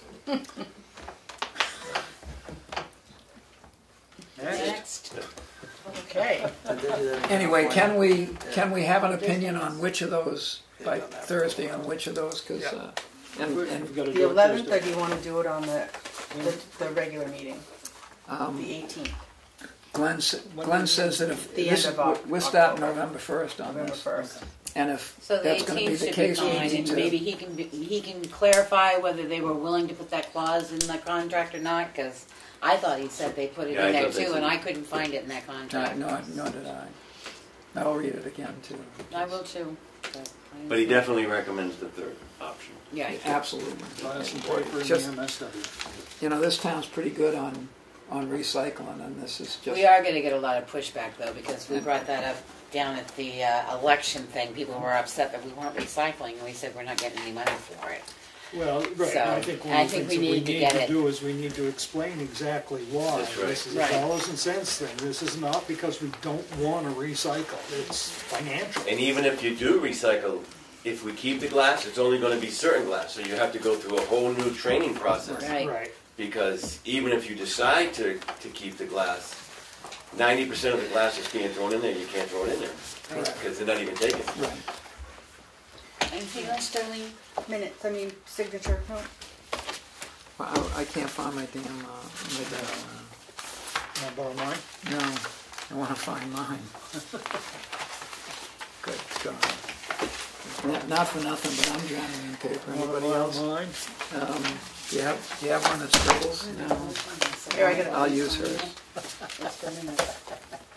For what? You want to make a motion to accept the minutes while he's in? Select, Yes. Here we go. Selectmen's meeting for August 30th, 2018. Motion to approve. Second. All those in favor? Aye. Opposed? Did you say opposed? All those you- opposed. Okay, I thought. No, Wait, said I said opposed. aye. Selectmen's minutes for August 30th. Second. Motion to approve. Aye. All those in favor? Aye. Opposed? Selectmen's minutes for September 20th. Did I do No, September? you did everything already. It was 20th, the 6th, and August 30th. We only had two of them. yeah, we only have two. For September 20th. Okay. Motion to approve. All those in Second. favor? Aye. Opposed? So moved. Was I here? Accounts payable check register in the amount of $65.40. Motion to approve. Second. All those in favor? Aye. Opposed? Passed. Accounts payable check register for October 2018 in the amount of $303,069.86. Motion to approve. Second. All those in favor? Aye. Opposed? So passed. Becky, if she was Accounts here. payable manifest for October 11th, 2018 in the amount of $303,069.86. Motion to approve. Second. All those in favor? Aye. Opposed? Where were we? I was here. Payroll authorization for October 11th, 2018 in the amount of $52,671.32. Motion to approve. Second. All those in favor? Aye. Opposed? So moved. Yield tax levy. Yield tax levy, come on. There's a ton of timber coming down in the state, thanks to, in the amount of, is this total $807.87? Motion to approve. Second. All those in favor? Aye. And then the rest of these are intents to cut. And you need breathing room? Didn't think so. An intent to cut for lot, map number 413-9 and 413-10. And the access is off Bunker Hill Road. Motion to approve. Second. All those in favor? Aye. Opposed? An intent to cut.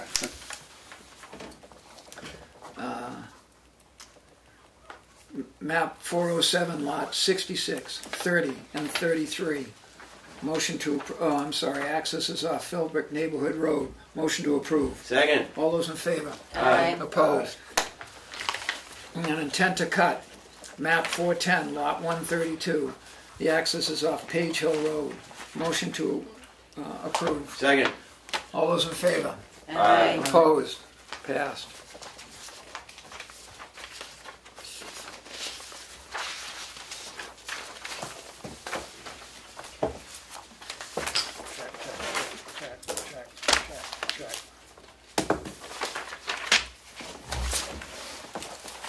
I can start on Selectmen's update. I'll go quick. Good. Did you get the minutes to the Veterans Committee meeting? No. No. I emailed them to you. No, I didn't. I never got them. I will email, because we've had 2 meetings so far. Oh, you have? Yes. Oh. I've emailed you the first, so I'll email them to you again. Yes, I'll call you please. and make sure, if you can make sure that they get posted. Yep. The big events come on 11/11/11.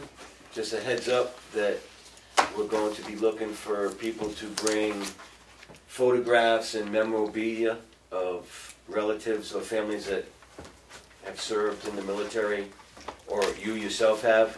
And it will be, the library is also going to be hosting it with us, so that we're going to have the ceremony at the flag, and then afterwards will be refreshments at the library, and the table will be set up with where photos and memorabilia can be, so people can come and look at it. That's cool.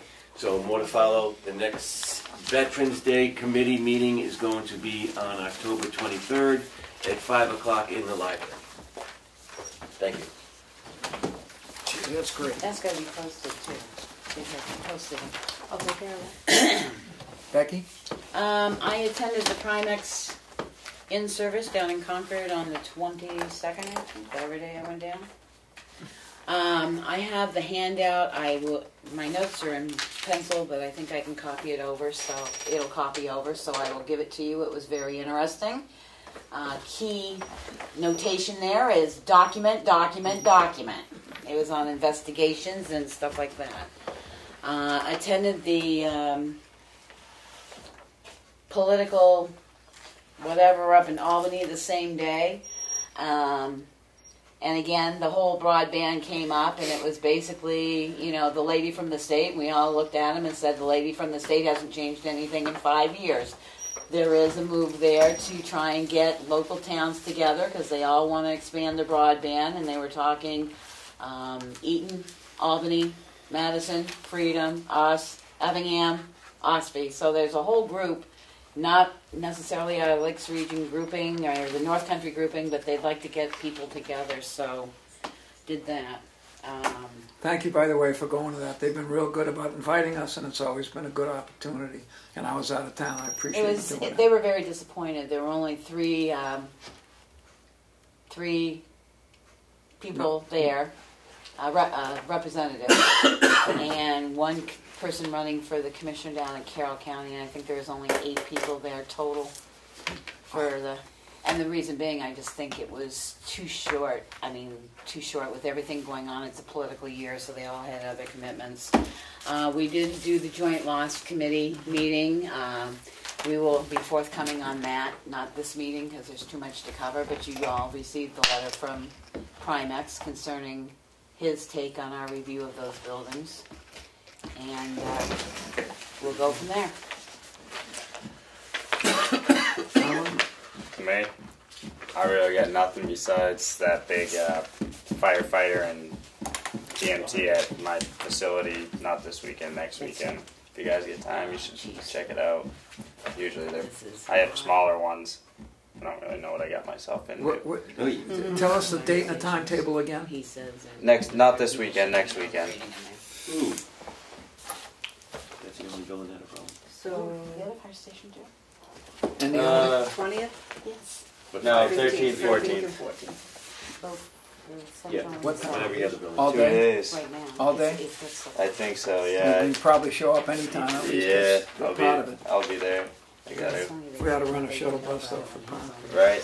I don't know, I gave them like 15, 20 cars to cut up. So, Library trustees meeting, I want to commend the library trustees and the library director. They're pretty straightforward with their budgeting. They got it all done and said that they were sending it over to Darlene the next day, which I presume they have.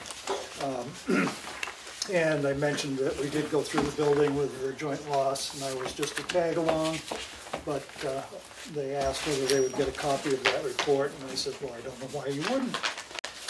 Because you have already? Good. So that, we can address issues. To just follow up on that, we Excel spreadsheeted almost all the issues picked up with a date of completion and a cost column, so we can actually see what it might cost for every department that we did. Because we did 7 buildings, we still have 4 more to do. Right. There's a long discussion, as you said. Yeah. I went to Shikawa Cemetery Saturday last, where the cemetery commissioners, what are they? Cemetery trustees were doing the stuff that they do, writing headstones, etc. So what I got, I just showed up with a shovel and a long bar, and was able to watch the 3 trustees and another gentleman work all morning and get a ton done of good work, and I could avoid that, which was another plus. But if you haven't done it, they do this regularly, and I was greatly impressed by the ability and the work they put in, and the patience with the thing. So it's and they put that on the exchange when they're about to do one, and they probably are going to have one more before the snow flies. So folks, everybody in town might choose to go and lend a hand or whatever. But I haven't asked anybody about. The Veterans Committee is going to do the. What road is that? Bunker Hill. What? Bunker Hill. But it's the whole thing. Yes, the whole thing is Bunker Hill Road Cemetery. It's replacing the flags. No. That could be on our agenda. I mean, that we. Replacing, there aren't any. Yeah, I was going to say there aren't any. But there once was, correct? Oh yeah, years ago. Yeah. I don't have the minutes in front of me, but one of the we did a priority list of what we wanted to accomplish, and one of them was identifying all the veterans who are buried in the town and to get flags on the cemeteries. Nice. But our main priority right now is the Veterans Day. Sure. The thing is that the trustees have no responsibility for the Bunk Hill. It's on our agenda too that we want to sit down with the trustees. That's sure, and you might want to sit down with some of the folks who have folks interred in that in those cemeteries, or at least have knowledge. It's not just that cemetery though. That's one that has no poles, but there's a lot of. I know for a fact up in Chicago, there's about 15 graves that were veterans that did not receive flags because they're, whatever they call them, that they stick the flags in, have disappeared. Right, and those I would think that if the trustees got notice for those, it would be, but nobody's responsible for. And if the Veterans Committee can do so, that would be great. I'll make sure you get both sets of minutes. That'd be great. Thank you. I just for next meeting, I really wanna, can we, I know our meetings are getting long, but I've got some real concerns No, about this really? municipal safety building. I think we need to discuss where that's going, because they're holding a meeting the 15th, and I'd like to know. I'd like to bring up some stuff before they hold their meeting on the 15th. Do we have room for that in the agenda? It's Well, a make room. 2-second. Yeah, I think it's important to discuss that too, especially after walkabout. Other business to come before the board? Adjournment. I make a motion to adjourn. So moved. All those in favor? Aye. Hey. Thank you. Thank you for your patience, folks. Check your papers. I'm missing my agenda, which I always remember.